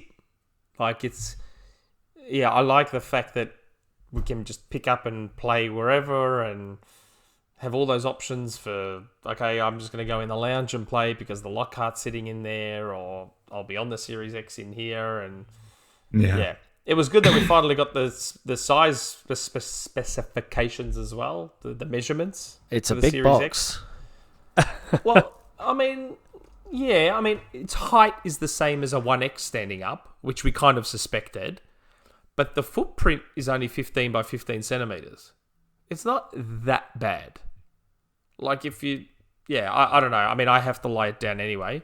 I will be standing mine proudly. There are a couple of things that are bitterly disappointing now that we're talking about it again, the Series X. IR is gone, which I am not happy about. Well, that's probably replaced with HDMI CEC, so it's not that bad. I know, but I right now I have a Harmony remote, which for years has turned on my Xbox One, my Xbox 360. Even with the PS3, I bought the Logitech adapter so that I could use a Harmony remote with the PS3 as well. And I loved the fact that I could just use any old universal remote on an Xbox. Yeah. That's now gone. And for those that care, optical is gone. Yeah, I'm a bit annoyed about that one. I'm not annoyed. My 5.1 system is getting on a bit now, but I don't think it's capable of HDMI. So, but I'm moving house anyway, and I'm rethinking how my whole setups are going to work. So I'm not. Well, I just got a soundbar, as you guys can see, I think, back there. Yep. So soundbar just here. I'm not fussed. Yeah, so I've got more space now underneath, which is nice. Yep. So yeah, and I'm gonna need space for the Series X. So it's gonna need space, all right. I tell you one other thing that I was like not disappointed by, but I was like, is in the reveal trailer at the Game Awards, it kind of suggested that the green light Was through a light, the vents but was it's an not. actual light, No, and it's it's not not. a It's light. just a green piece of plastic that when you look Yeah, down. we've known that. We've known that for a while. Ah, come on! I wanted it to be a light. A light would be expensive as it would add to the power draw. It would. It'd be cool. Yeah, nah. It's probably better that it's. Look, I get how much cooler a light would be, but think about it from the perspective of we're in a dark room. Yeah, all I know, the lights are glare. off, and then you just see this green Circle. light on the roof, The or grid if you're shape. lying it down, this green light, and like Yeah, you're right. practicality, I know, you can I know. understand why it's not a light. Yeah, I do. As cool as it would look. And I don't think that they showed in any way, shape, or form that the Xbox button itself will snap to its orientation. Which is disappointing. I know you're very, very upset Yeah, about that's that. very. Yeah. Trigger off some OCD out there, including mine. Yeah, it's going to annoy me seeing that logo on its side. It's Never really going to annoy me. They probably should have Yeah. just made it more of a straight up circle, so it didn't matter what angle it was at. But because it's slightly slanted up, because it's 3D image with the X crossing got over the a X. sphere. It's like a circle's been broken open, Yeah, basically. it's a shame. But these are minor quibbles. It's a serious piece of kit, and we're looking forward to playing some video Oh, I games. can't on wait. it. I can't wait. And the best part is that if it really is releasing in November, I will be here for it. Oh is yeah, good. of course, yeah, because you won't Assuming be, I can even still go to Vegas by September.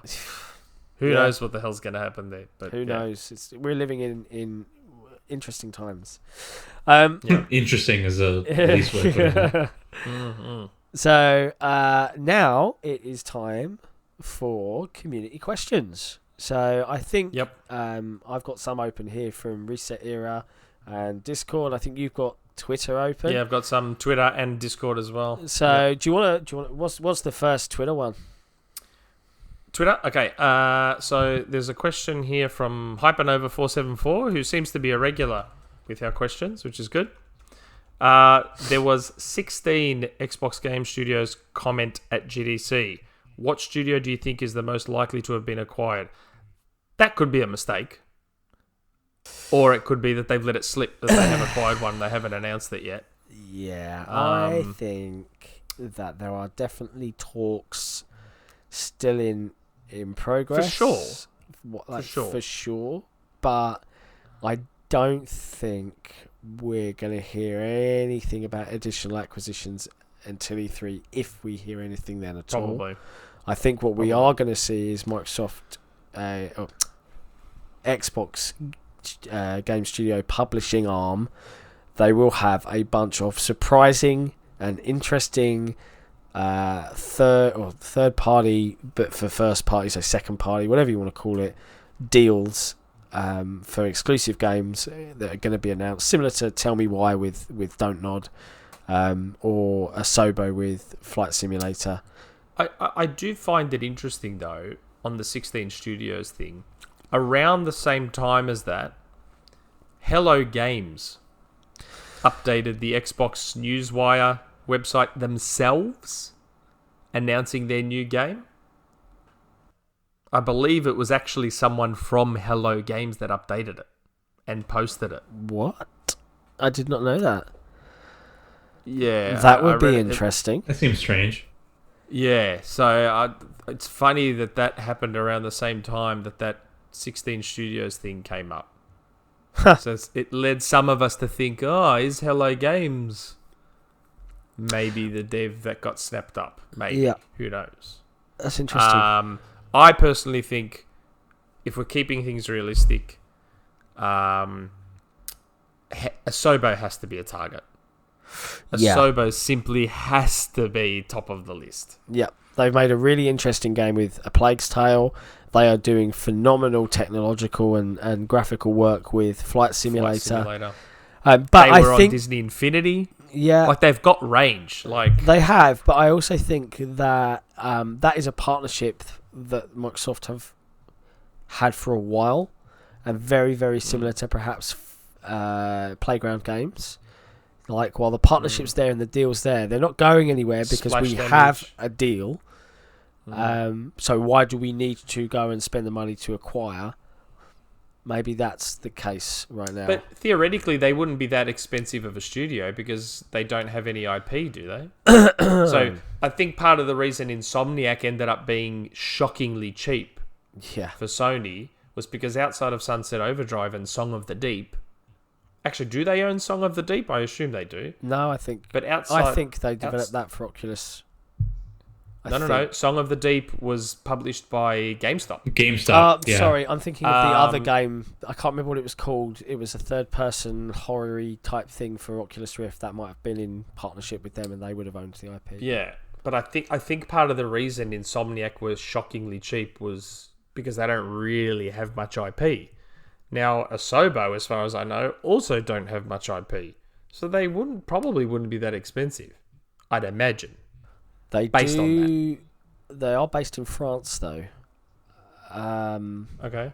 And I do think that France has some interesting labour laws. I'm not sure. Okay. I'm not gonna stake a claim to it. But to answer the question, do I think there'll be more acquisitions? Absolutely, yes. Well, he says, what studio do you think is the most likely? Okay. Yeah, I guess Asobo would be top of that list, right? So yeah, I only brought up Hello Games because it's just that timing. Interesting. Wire post. I'll need to triple check that, but yeah, it was talked about. Yeah. Now Rex the Nerd, who is the alter ego of Colbert. Oh God, yeah. Colbert, by the way, Colbert Twitter account got banned. Yeah. For impersonating a celebrity, which is nonsense. He's just literally, but he did use Colbert's face. So I guess doing that is going to get you banned. He also he asked the question twice. He asked it on Twitter and in the Discord. He's like that. Are you excited? And what excites you the most? We talked about that. We're very excited. Yeah, definitely very excited. What excites me the most? Because we didn't really technically say that. No. What excites me the most is probably the load times. I just want between that and the suspend resume. I've wanted multiple games suspend resume for a long time, so yeah, that's really exciting. What excites me the most, man? I don't think it's a feature. I think I'm super hyped for Halo Infinite. That's what excites me the most, and knowing that it's now going to be running on a box that's capable of so much.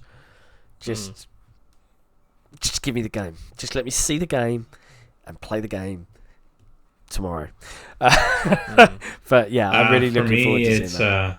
For me, I'm just glad that we're finally fucking leaving this generation behind. Well, he said it like he means it. I know you're in a podcast with a bunch of children. Well, me specifically, but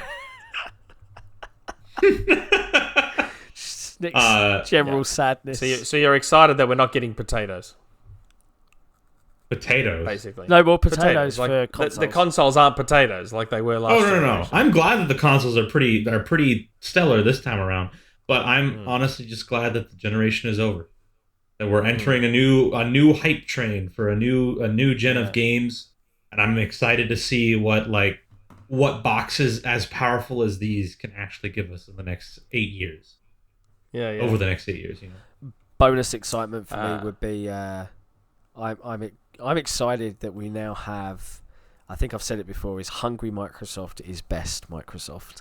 When they're on the back foot, when they're the underdog and they are gunning for success, it's when you see them at their best. And right now we are seeing a very, very confident and assured platform holder that knows exactly what he wants to do and is all in on games. And that's it just bodes well. And it bodes well for so many segments of the market, not just my pals that only ever play on console and have zero interest in PC. I still get to play with them, but it's just that whole breadth of fun and unique titles and massive, stellar first-party produced productions.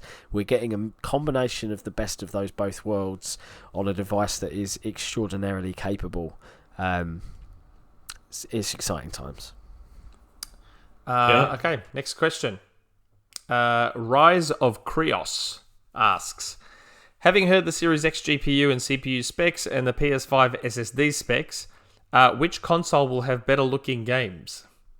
And what would be the difference between the Series X and PS5 version of games?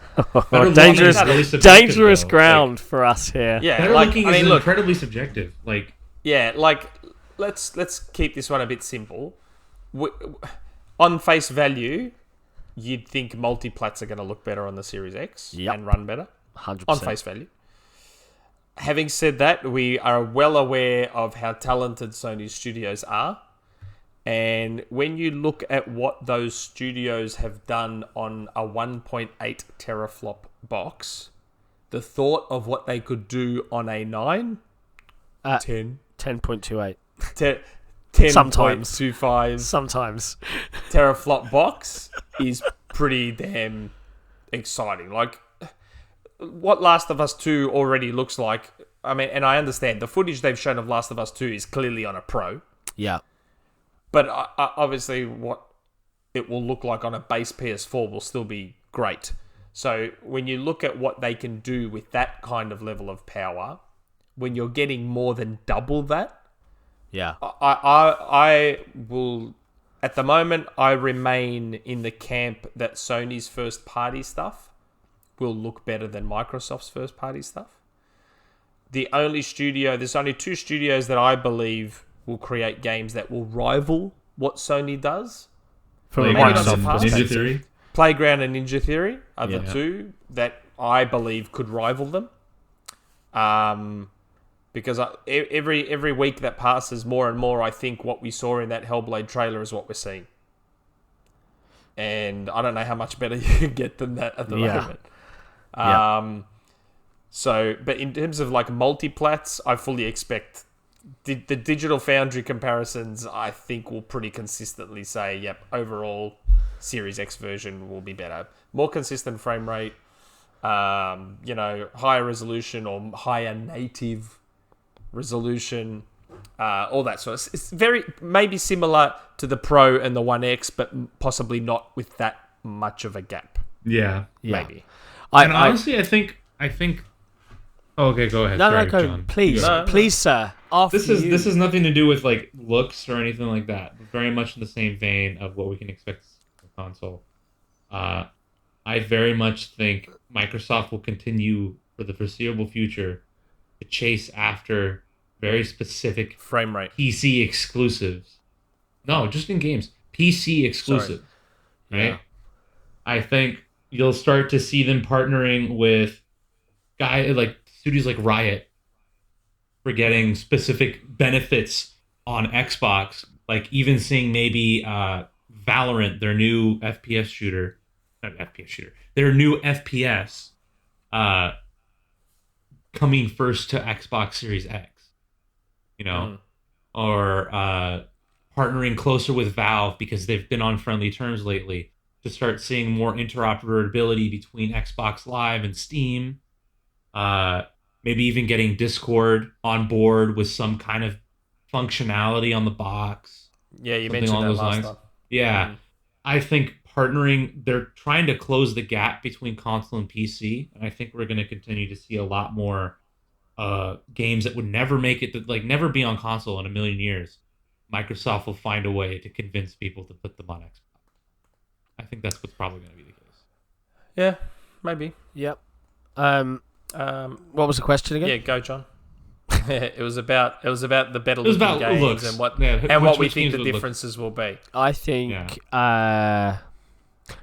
we'll start to see a trend of just attached to this. I think we'll see a trend of when you see minimum specs released for future games that they will say minimum graphics card this, minimum hard drive space this, must be an SSD required. I think we'll start to see that trend on PC. Because I think that the technology that both Microsoft and Sony are bringing is going to change the way that games are designed, because asset streaming, level of detail, it's all going to be a lot faster and a lot more malleable. And we're not going to see those tricks like long elevator rides, or I'm going to get this player to slowly crawl through this narrow space while the rest of the scene loads in. Or slow walk and talk. Yeah, we're not going to see we those. don't just see constant slow walk and talk in Sony's And it's games. I also would because love. like Yeah. you're gonna start seeing a lot of like, because they already announced it with the DirectX Ultimate, DirectX Ultimate, 12. whatever. Yeah. They're bringing all of the software technology they're building for Xbox One, Series X over to the PC. Yeah. Like To try and gonna start unify seeing- those two exactly. development. You're gonna start seeing games coming out that say, no, you need to have a DirectX 12 Ultimate compatible graphics card and an SSD to run this game. Yeah. Because our spec targets these specific features, and you need to have them available. Well, Yeah. So we'll PC gamers in general should benefit a lot from the SSD minimum spec. Yeah, it's gonna, and I think that's the thing I think is gonna look great in terms of graphical prowess. I think I'm perhaps not as pessimistic on what Microsoft studios are gonna, like the Microsoft owned studios are gonna do. So I agree with Playground and Ninja Theory. I think that they are very, very, very capable of producing some absolutely stellar art and design. I do think that we need to be keeping an eye on the initiative. I think their whole purpose and raison d'etre, I think is the way you pronounce it, is to be the the naughty Standard dog bearer, the third person narrative single player game. It's the Sad Dad Studio. Yeah, it's the Sad Dad Studio. That's what they should have called it. Sad Dads. It would have been more apt. But I would have been funnier. Do we think that they're developing Perfect Dark? Yep. Yes. Do we think that another first party studio is assisting with that development? Yep. Yes. Coalition. Maybe two of them. Yep. Rare as well. So yes, because here's a question for people that are looking forward to fan service games. What's Greg Miles doing at Rare nowadays? What's he on? Because he's not on Everwild and he's not on Sea of Thieves. What's he on? Anyway, yeah, he's just standing there looking pretty. Yeah, he's stuffing birds into backpacks. Who knows? Okay, so Rise of Krios, hopefully we answered that question properly. I know I did. I don't know about those two, but I did. Yeah. Hey, hold on a second. We answered adequately. How about that? Yeah. Anyway. Next. Next question from another repeat customer, Craven God. Yep. Now, we kind of covered this already. After the speed of the PS5 SSD was released to be double what the Xbox Series X has, does this put the PS5 at any advantage, or is the Xbox Series X performance able to match in other areas? Love the show and keep up the awesomeness. Thanks, Craven. I think we answered this. Yeah, we did. That's what I just said. We've sort of gone over this. It does have an advantage, but I mean, look, for all the stuff Sony's SSD has, and again, I do my best to keep myself out of tech talk because I don't know a lot about it, but an SSD is not a computer. No. It is a piece of storage. Yep. An SSD is not going to magically make up every single deficiency it has versus the Series X. I'm sorry, it's just not going to happen. It's great, and it'll do amazing things, and I'm aware that Mark It's a wonderful and amazing and an incredible innovative piece of tech. And that's about as much as it's going to be. There's extra silicon in there, which normal SSDs don't have, and all these other things. We're aware of how amazing it is. But a console's not just a piece of storage. No. There's more to it than that. Even I know that with my limited knowledge. So let's just ease up a little bit and let's see how it all works in the real world. Yeah. And then we can marvel over it. Because that's the whole idea behind what Sony just did. It's to wow you with shit you don't know about because he sounds real smart. And everyone gets excited. Says, "Oh my god, there's all these amazing things." Every generation that happens. Someone comes out and says something awesome that gets everyone excited, but then in reality, doesn't quite work out. So last generation it was Mark Cerny again. Oh, with rapid packed math FP16, which is back by the way on the Xbox side. The PS4 is actually almost like an 8. The Pro is almost like an 8 teraflop console, and and everyone got excited. All of a sudden, we had people saying, "How no, my God, that means that the Pro is actually going to beat the X." Exactly like we're hearing now. Let's just hold our horses. Let's just rein it in a little bit. and wait for the reality before we start getting a little bit too excited. And on the reality front, the only real thing, right, is that you might see game worlds designed specifically by PlayStation first party that take advantage of that specific Full advantage. Full But advantage. the majority of games are third party, and they will take advantage of the fact an SSD exists, but that's the baseline. All right, you're only going to see very, very rare, huge differences, but only in terms of approach of design, and only really with Sony first party. I did see an interesting thing, just as a slight tangent, about I believe a Sony first party, either ex-developer or ex-hardware lead for PlayStation 5, arguing on Twitter about their geometry engine and about how revolutionary it is and Xbox doesn't have it, and then was swiftly corrected. Yeah, that geometry engines are part of RDNA or have been part of GCN components for years, and funnily enough, he stopped responding after that. So, there are always buzzwords. There are always things that are rolled out and said are going to change our world.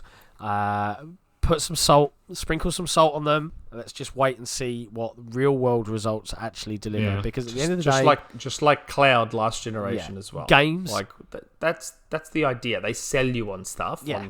And because these guys are very, very, very smart, they know how to be tricky with their words. They know how to sell it to you and bamboozle you. That's the whole idea. Like, look, if like nearly 40 pages of a thread arguing about the nuance of words that Mark Cerny used in a GDC talk to determine how backwards compatibility is going to work exactly on PlayStation 5. If that can tell you anything, it's that these people know what they're doing, and they're leaving enough gaps in their sentences for the brain to fill the void. So just hold on to your horses. Let's wait until the boxes come out, and we'll see how it goes from there. Yeah. Like, we know for a fact that the CPU in the PS5 clocks up and down, but they only mentioned 10.2 teraflops. They didn't mention how many teraflops it'll be putting out at the low end, did they? I wonder if it's 9.2. Doesn't look as good. A GitHub leak that may have been sourced last. Yeah, well, I suspect it could. I suspect it could go even lower, but that's for Digital Foundry to work out later when the comparisons come out. But we'll see how we go there. Cool. But that's all for the Twitter questions. Okay. We have Discord ones. Switching over. Well, I'll as I've got it open in front of me, I'm just gonna switch for. I'm going to switch over to I've got reset. the Discord questions in front of me. No, I've got them. We're all good. Good. So, first question from Raid on Reset Era. Quick question, nothing too exciting. Since the One X has not really been out that long, do you think Microsoft should offer a good or positive trade-in system for people who want to get the Series X? So you know where they brand with a retailer and they say we'll offer extra if you want to upgrade day one. They probably will. I think you'll see something to that effect. But it'll be 3 years by November 2020. Like, it has, I mean, not long. I mean, in the old, 5 years was a generation, and this is 3, so it's not. Yeah. I mean, original Xbox to 360 was 4 years. Like, 3 years is a decent amount of time. And remember, you're talking about the One X being a mid-gen upgrade. The One X wasn't a brand new generational console, so 3 years is still a decent whack. I could agree. But they probably will. Yeah. So, I think so. I think that's probably a good shout. I fully expect, to be honest with you, if I keep anything, might keep one of them and maybe give it to the kids, but I don't think I will. They're still a bit too young at my end. I'm keeping my One S's as media players. No, it's a good shout. There's a Plex box and all that sort of thing. Yeah, because it's got IR and HDMI. You keep around. At least you can keep it around for xCloud. Yeah. Will they release an xCloud app on it? Maybe. Who knows? Maybe. Sure they will. For sure they will. And I wonder if that's... Oh, we didn't even talk about that. I wonder if that's what they're talking about with not leaving the Xbox One behind. Yeah, maybe that's... So, let's say we crack the code. I can't believe we're going back to this. So, let's say we crack the code on... Let's say we crack the code on Lockhart being a streaming box that has local hardware to assist with the streaming. What if that's what they're doing with Xbox One as well? Could be. So that's what they were referring to with not leaving Xbox One behind. So they use the local hardware in Xbox One to again assist with streaming of Series X games. Come on, that's got to be it. I don't know. I think that we'll find out when the hardware when it all pans out. I don't know. Yeah, it hasn't been built with that in mind. Is my only I dousing know. of the fire. I know. It's just me getting overly excited. But yeah. So the next question from In Amberclad, and this is referring to... So for folks that are listening to this podcast and perhaps are not, while you might be tangentially aware of Reset Era as a forum, you might not be a member. There is the Xbox Game Studios OT, which is where this community kind of sprang from and formed the Discord and formed this podcast and website and all this sort of stuff.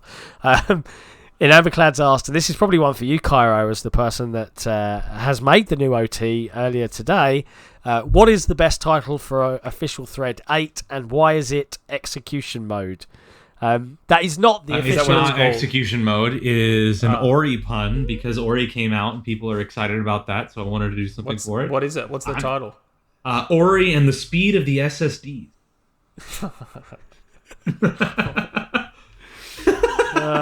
There's a little bit of fanboy baiting in there, I guess, as well. Why not, hey? Gotta have fun with this stuff. Should have been like Ori and the will of...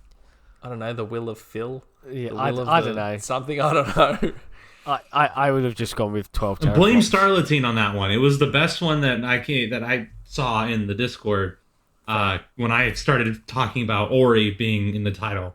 So yeah, and while I ZDocs tried to offer something, and then I think someone else tried to offer something related to Sea of Thieves, but I mean, Ori is bigger news right now. So yeah, that's fair. While I'm on the subject of the OT, I just wanted to give two very, very quick shout-outs. One to, and I hope I'm pronouncing this right, I think it's Pelokaman, who did the fantastic banners.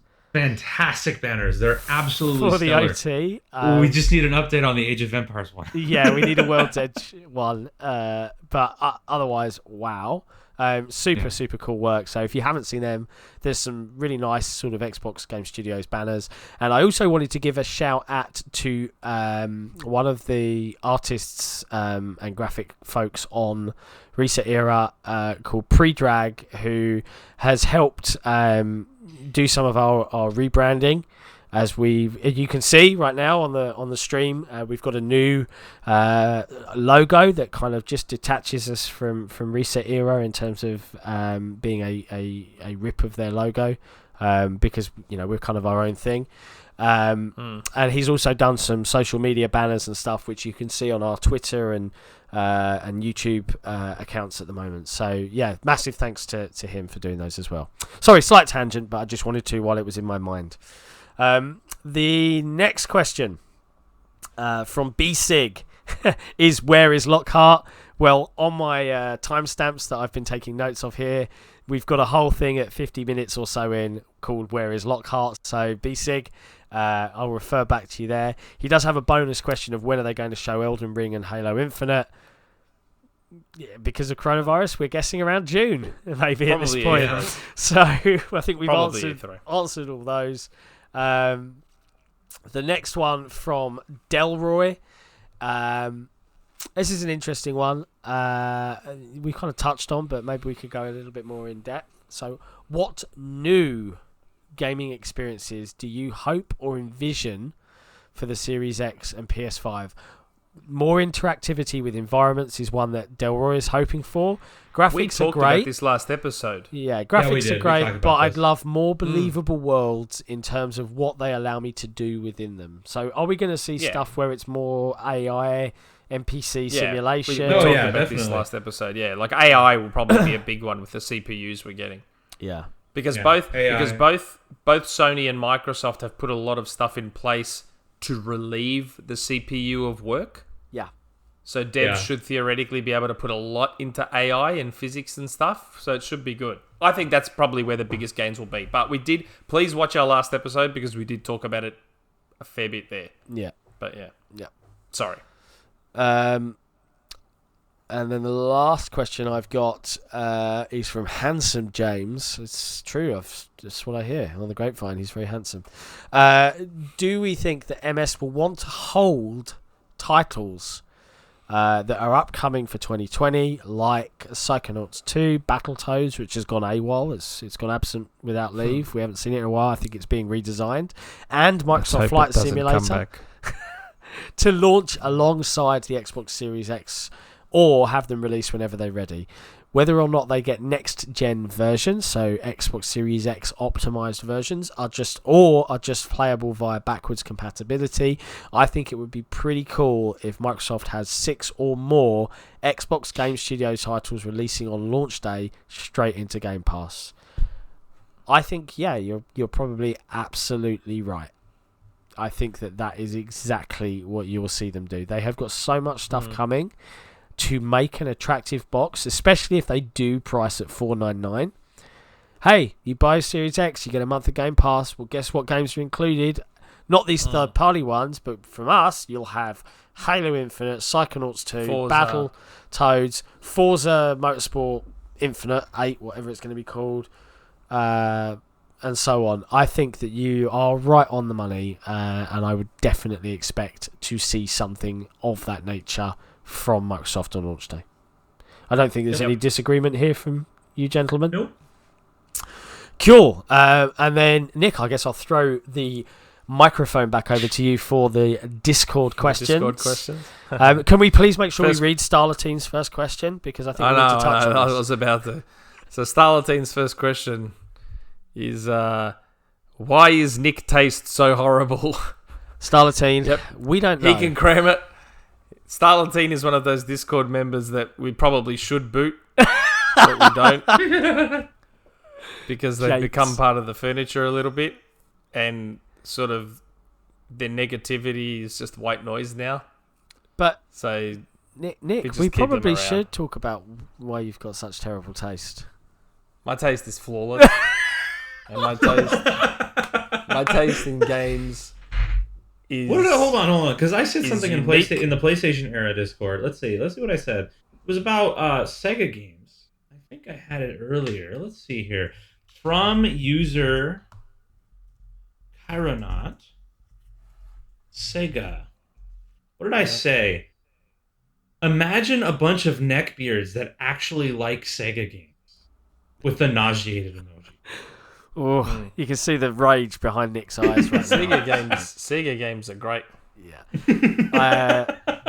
Yeah, I don't know. Unique taste that doesn't that doesn't just follow, with everyone else. The word not unique sheep. there is doing a lot of legwork that for just your likes taste stuff right there. that everyone else likes. When we get Nick trying VR, then I'll be a happy man. I appreciate games that, do their own thing, like Rise and, Crackdown and you're not Killzone making the case for yourself right and The Order 1886 and, games whose they wear their quality hearts on their sleeves.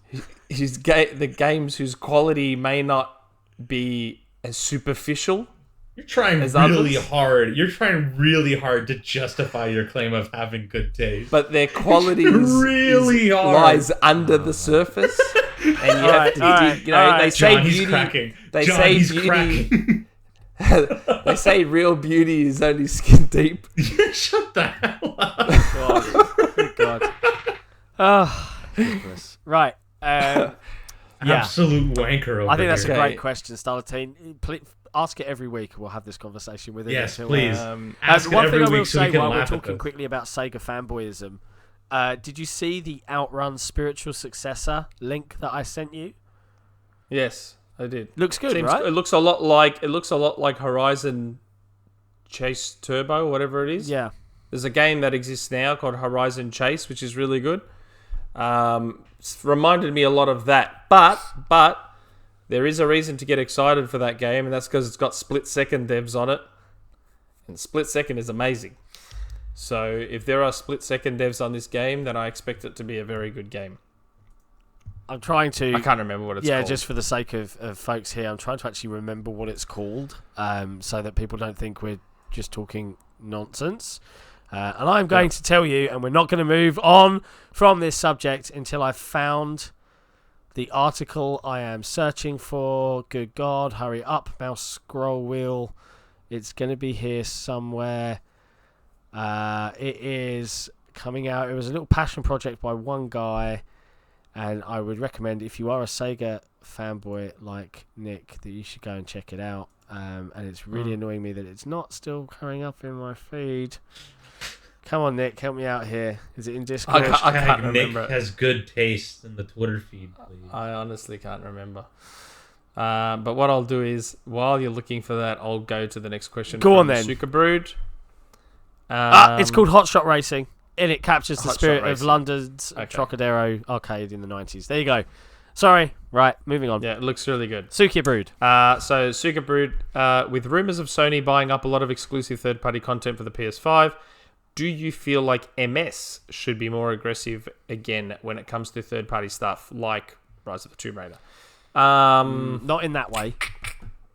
Not buying... I mean, look, let's be honest. If Microsoft starts money heading, everyone will get upset. But with Sony money heading, they're supporting the developer. So maybe Microsoft shouldn't money head, because when they do it, it's very naughty.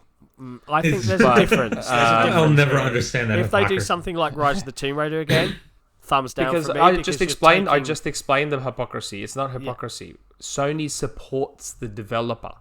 What Microsoft a money what a hats. what a Microsoft money freaking hats. double talk there. Look, the idea. I mean, ideally they won't, because they don't need to. Ideally, so they've gone and invested in all those studios to pump out games. So theoretically, that's where the investment is. So they shouldn't need to money hat. Part of the reason for Sony money hatting initially is because there's rumors that there's not a hell of a lot from first party coming at the start. So it's more of a, they probably won't because they don't need to, as opposed to, do they get aggressive? I don't think it's about aggressiveness. It's more about need. But I don't know. Yeah. I would prefer, and something I've been saying for years, is rather than money heading, do what Nintendo has done and like bring stuff to life that never would have existed, as opposed to a money hat. You mean like Bayonetta 2, Bayonetta 3? Yeah, so as opposed to a straight up money hat, which is your Rise of the Tomb Raider, Street Fighter 5, maybe a Dead Rising 3 was sort of somewhere in the middle. Yeah. Bring some, so, I've said it in the past, go to Sega and say, hey, what are you guys doing with Altered Beast? We'll pay to bring it back. Go to Capcom, hey, what are you guys doing with Power Stone? We'll pay to bring it back. You're just gonna list games. You're just gonna list games that you want, right? Yes, Mister, I have excellent taste. Yeah. So I'd prefer that the quote unquote money hats come in that form, the way Nintendo has done it, rather than the way Sony and Microsoft have done it in the more recent past. Yeah. I think that's how it should happen. Yeah, Bring that's stuff fair. to life That wouldn't exist didn't without before. your So help. yeah, like Rise, like Bayonetta 2. Make and a Rise 3, sequel. What like if Rise 2 Marvel is being Ultimate, developed? like Marvel Ultimate Alliance 3. Do more stuff like that. That stuff is good. Yeah. Yeah. Agreed. So We're never going to the see a next sequel question. for Rise, huh? What No, if we're not. what if Crytek are developing it right now and we just don't know? Hopefully. I doubt it. Microsoft seem to have mended relationships, so maybe Crytek is another one they have mended. Maybe. Who knows? Anyway, next question. Ashen One, whose full name in our Discord is Ashen One, Elden Ring, are you coroned? Asks, do you Jesus. think Microsoft will make actual quality first-party software to support their most powerful console ever? Wow, Or what a will they- loaded question. Or will they, like with Xbox One, create decent or mediocre games for the most part, and again lack in having quite a lot of high-quality exclusives? Has he played Crackdown 3? Game of the generation. John, just stop. Stop. The joke has run off. Ashen, the short answer is yes. They will make really good games. I think they will surprise and delight. Microsoft has shown, ignoring the meta scores of what's come out over the last 2 or 3 years, what we've seen over the last 12 to 18 months is that Microsoft are now giving their developers the time and resources they need to make games hopefully better. Yeah. Like they've gone back to, look how they've gone back to State of Decay. Look how they've continued to support Sea of Thieves. Look at Ori.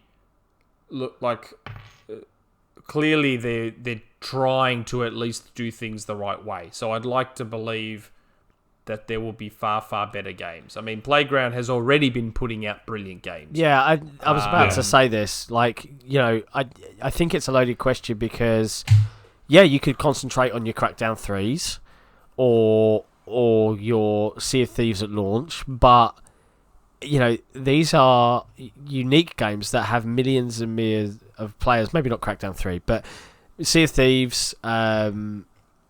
State of Decay. These are games that they've stuck with, they've improved, and have millions of dedicated players that are playing them every week. I get that perhaps there are 3 or 4 absolutely lauded, critically acclaimed games from the other side of the camp, but not every year. But not every year. And not in 2019. No, and I think the narrative, people often ignore. A great example, Forza Horizon series has repeatedly been in the 90s, I think, from a Metacritic perspective. Well, I think 2 and 1 may have been very, very high 80s, but 3 and 4 were low 90s, yeah. Yeah. And it's a racing game, so it doesn't count. If it's not a sad dad, it doesn't count. I think it's a false narrative. Just make the car a sad dad. I think games can be more and should be more for more people than perhaps one and done type things. But that's just my opinion. I like all the variety at the moment, and I think that's something that's absolutely key. Variety is good. I love it. Like I'm sure there'll be very good games. Yeah, is the short answer. Yep. Next question. He's scrolling through all the nonsense in the Discord between questions. I know, because there's a lot of crap in between the actual questions. Like, there's one here, technically from Don Cabeza, that I don't know if I want to ask because of what it delves into. So I'll go to Proven's question. Don Cabeza's question is about Jason Schreier and his recent behaviour. So maybe we should talk about that after this. We'll talk about this at the end. Proven asks, do you think Xbox and PS5 are both priced at $499? Probably. I maintain that $599 is on the table for the Xbox. It's on the table, but they'll probably go $499. Now that they've seen what Sony is fully holding, I expect they will go $499 and put the pressure straight on. Probably. Because I don't know if Sony's going to want to take the hit at $399. And you got to think, I just don't know if they will. Microsoft have partnered with AMD. There's going to be some kickbacks from a research and development point of view because a lot of the AMD technology has been researched and developed with Microsoft for DX12 for PC. And they're also ordering, as we now know, Series X server blades, which increases their quantity that they're ordering, is only going to lower that price. And there is some stuff that Albert Pinello said, maybe on Resetera or even in our Discord. We also got Albert into our Discord. He has said some stuff that leads me to believe it may not be quite as expensive as we think. Yeah. And he would know. He has launched 3 Xbox consoles, so he would have some idea about how much they cost to put together. Yeah. He just said a few things that led me to believe it may not be quite as expensive as we assume. So I reckon $499 is pretty safe. Yep. Indeed. And if it's a miracle and it's $399, then woohoo! I think if they did that, moment. It would be a mic drop of epic proportions. And I can't believe that's us saying, "Yay, I get to spend £400." You know, it's still you got to spend money, but it's just it would surprise I think everyone in the industry. There is a second part technically to Proven's question, but for some reason it got typed later on. I don't know. It's weird the way he's done it. Yeah. Who announces their price first? Xbox has been incredibly confident. Sony has not looked confident at all, often playing catch-up to Microsoft's messaging. Do you think that continues with Microsoft announcing price and release date first, or do they wait to see what Sony does to potentially undercut them? I think Microsoft will launch will say the price. So do I. Yeah, I think they will. Because that's how they've been. They've been confident and first the entire time. And especially if they have a mic drop moment, they're not going to wait for Sony to drop their foot down. No, they're going to say, "Here's our price. What have you got, Sony?" That's how that narrative is going to play out. All of the narrative about Sony have got to respond, Microsoft have got to respond, and there's a war being waged. None of it exists. It's all in your weird fanboy-addled brains. Right, there is market research and there is strategy, but when a strategy is decided upon, it's the business and the costs and everything else that dictates what the price is set at. And a lot of this is not reactionary ever. We're like sports commentators. It's ridiculous. I think they will go first. One, because they are going to stick to their E3 June week slot, even though E3 is not a thing. And let's be honest, Sony have said that they're not doing E3, so they are not beholden to appear amongst the slew of news. They are going to either wait a week after, they might go before, but I doubt it, but they will wait until after that's done to carve their own window out for PlayStation fans out there to fill in those details. Sony have pretty much publicly said they're going to wait for Microsoft to Well, we had that board leak on the financial calls, didn't we, where they said they're price sensitive and they're waiting to see where certain chips land. But look, outside of $599, given what we have now seen of both consoles, I don't really think it's going to matter all that much, even if Sony comes in at $399. Like, either way, Sony is going to sell more PlayStation 5s than Microsoft will sell Series X's. Yep. That's going to happen outside of something extraordinary, like Microsoft doing a $399 and Sony doing $499 and a whole bunch. Like as we've spoken about, it takes something extraordinary to change momentum. Yeah. So outside of something extraordinary, Sony's going to sell more units, which makes me think Microsoft's just going to go, yep, $499. We don't give a shit what they are. Yeah, we're $499. You've seen how good our box is. We're $499. You're going to pay for it. But I think even if Sony sells more units than the Xbox, we're not going to end up in a situation again where Xbox is being outsold 2-1. I don't think that'll happen again. No, probably not 2-1.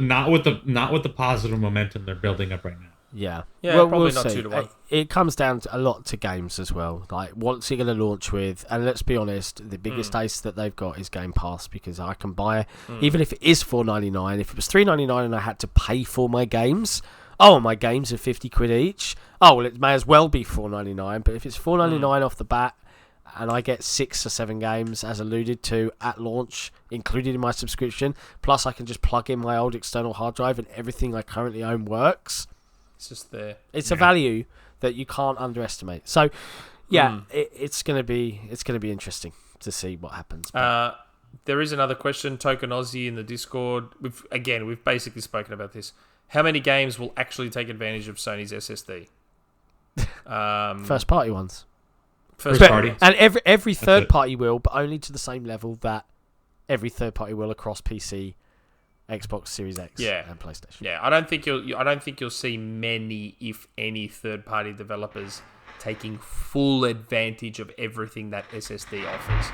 Because for them, it's probably not worth the effort when Microsoft has a really good SSD that's a bit simpler anyway. Yeah, that won't require any kind of extra work. Like they're all going to be so excited to just be developing with an SSD baseline that. I don't know if they'll bother with the investment to delve into all those little extra bits Sony's has. But you will, of course, see all of Sony's first-party stuff probably do amazing things with it. Yeah. Because, I'd heard rumours about stuff that's in Sony's SSD last year. So I know I've been saying, been mentioning that SSD will most likely be something special a long, long time ago. I know, actually, maybe I should have mentioned this in the Rumourmill, but there was something I had been told a long, long time ago that, allegedly IBM had shrunk down the cell, and there was talk that Sony may have been interested in using it, like incorporating a smaller version for backwards compatibility. Well, that was what we thought, but then I had heard that Sony were maybe experimenting with using the cell in their SSD. That's just what I had heard. Weird. Yeah. Okay. And, then I had heard from somewhere else that, there could be a couple of things that we don't know and may never be told about Sony's SSD. So I'm like putting two and two together thinking, maybe the cell is in there, or maybe a processor like it. Yeah. But I do believe maybe that Tempest audio engine may have features and stuff similar to the cell processor. Interesting times. So it could be that some of that experimentation went into that. I don't know. But again, it was as far as I was told, it was sort of like they were experimenting with it. Whether it happened or not is another ballgame. But yeah. Well, so I think that brings community questions to a close. Yes. Now, we knew this was going to be a long one. I actually think I feel like we're doing better than I thought we would be. I was about to say it's actually shorter than I thought it would. But there are two other things I wanted to quickly talk about. Whether it ends up being quick or not, we'll find out. The first one, which was just a piece of news that dropped midweek, Game Pass related, was perks. Now, yes, I saw Microsoft have added more value by introducing add-ons and little perks to games that are on Game Pass that if you're an Ultimate member, you can redeem. So, for example, in Sea of Thieves, we got the Ori Will of the Wisps themed ship set and sails, which looks really, really cool. And I loved the Sea of Thieves themed Ori tune. It was really, really cute. I'd say that they were inspired by Twitch Prime with that one. Yes, absolutely. Yeah, it's very, very similar. If it's a subscription base, you've got to give as many perks as you want. I wonder if one of those perks will be free multiplayer for everyone. But we know that it includes gold at the moment anyway. But gold's going away. So I thought I'd quickly mention that because I think that's cool. And we'll see more of that. The perks were good. I actually got a message about it saying, "Hey, get this thing in Sea of Thieves. Get this thing in." Yeah. What was the other game? There was a few games. Smite, Sea of Thieves, and it's good. Remember. But yeah, I like that Twitch Prime does it too. Like I get a lot of cool Rocket League stuff from Twitch Prime. Yeah, so yeah, it's good. Super, super cool. Anyway, so that was my 2 cents. I think that pretty much brings this episode of our fledgling podcast to a close. As always, if you have enjoyed our debate and our discussion, click the bell on YouTube, click the subscribe button. Equally, you can subscribe to us on Spotify, iTunes, SoundCloud. It's all there and available. And yeah, make sure you follow us on Twitter and check out xboxera.com. We are now in the review realm, so we get codes pretty regularly. So we're quite excited to be able to delve into that. It's been fun, and it's a new world for us to kind of navigate. But we're hopeful that we can bring something fun to the table for folks out there that enjoy Xbox. And on that note, I guess we will see you next time. Ciao for now. Adios. See you later, guys.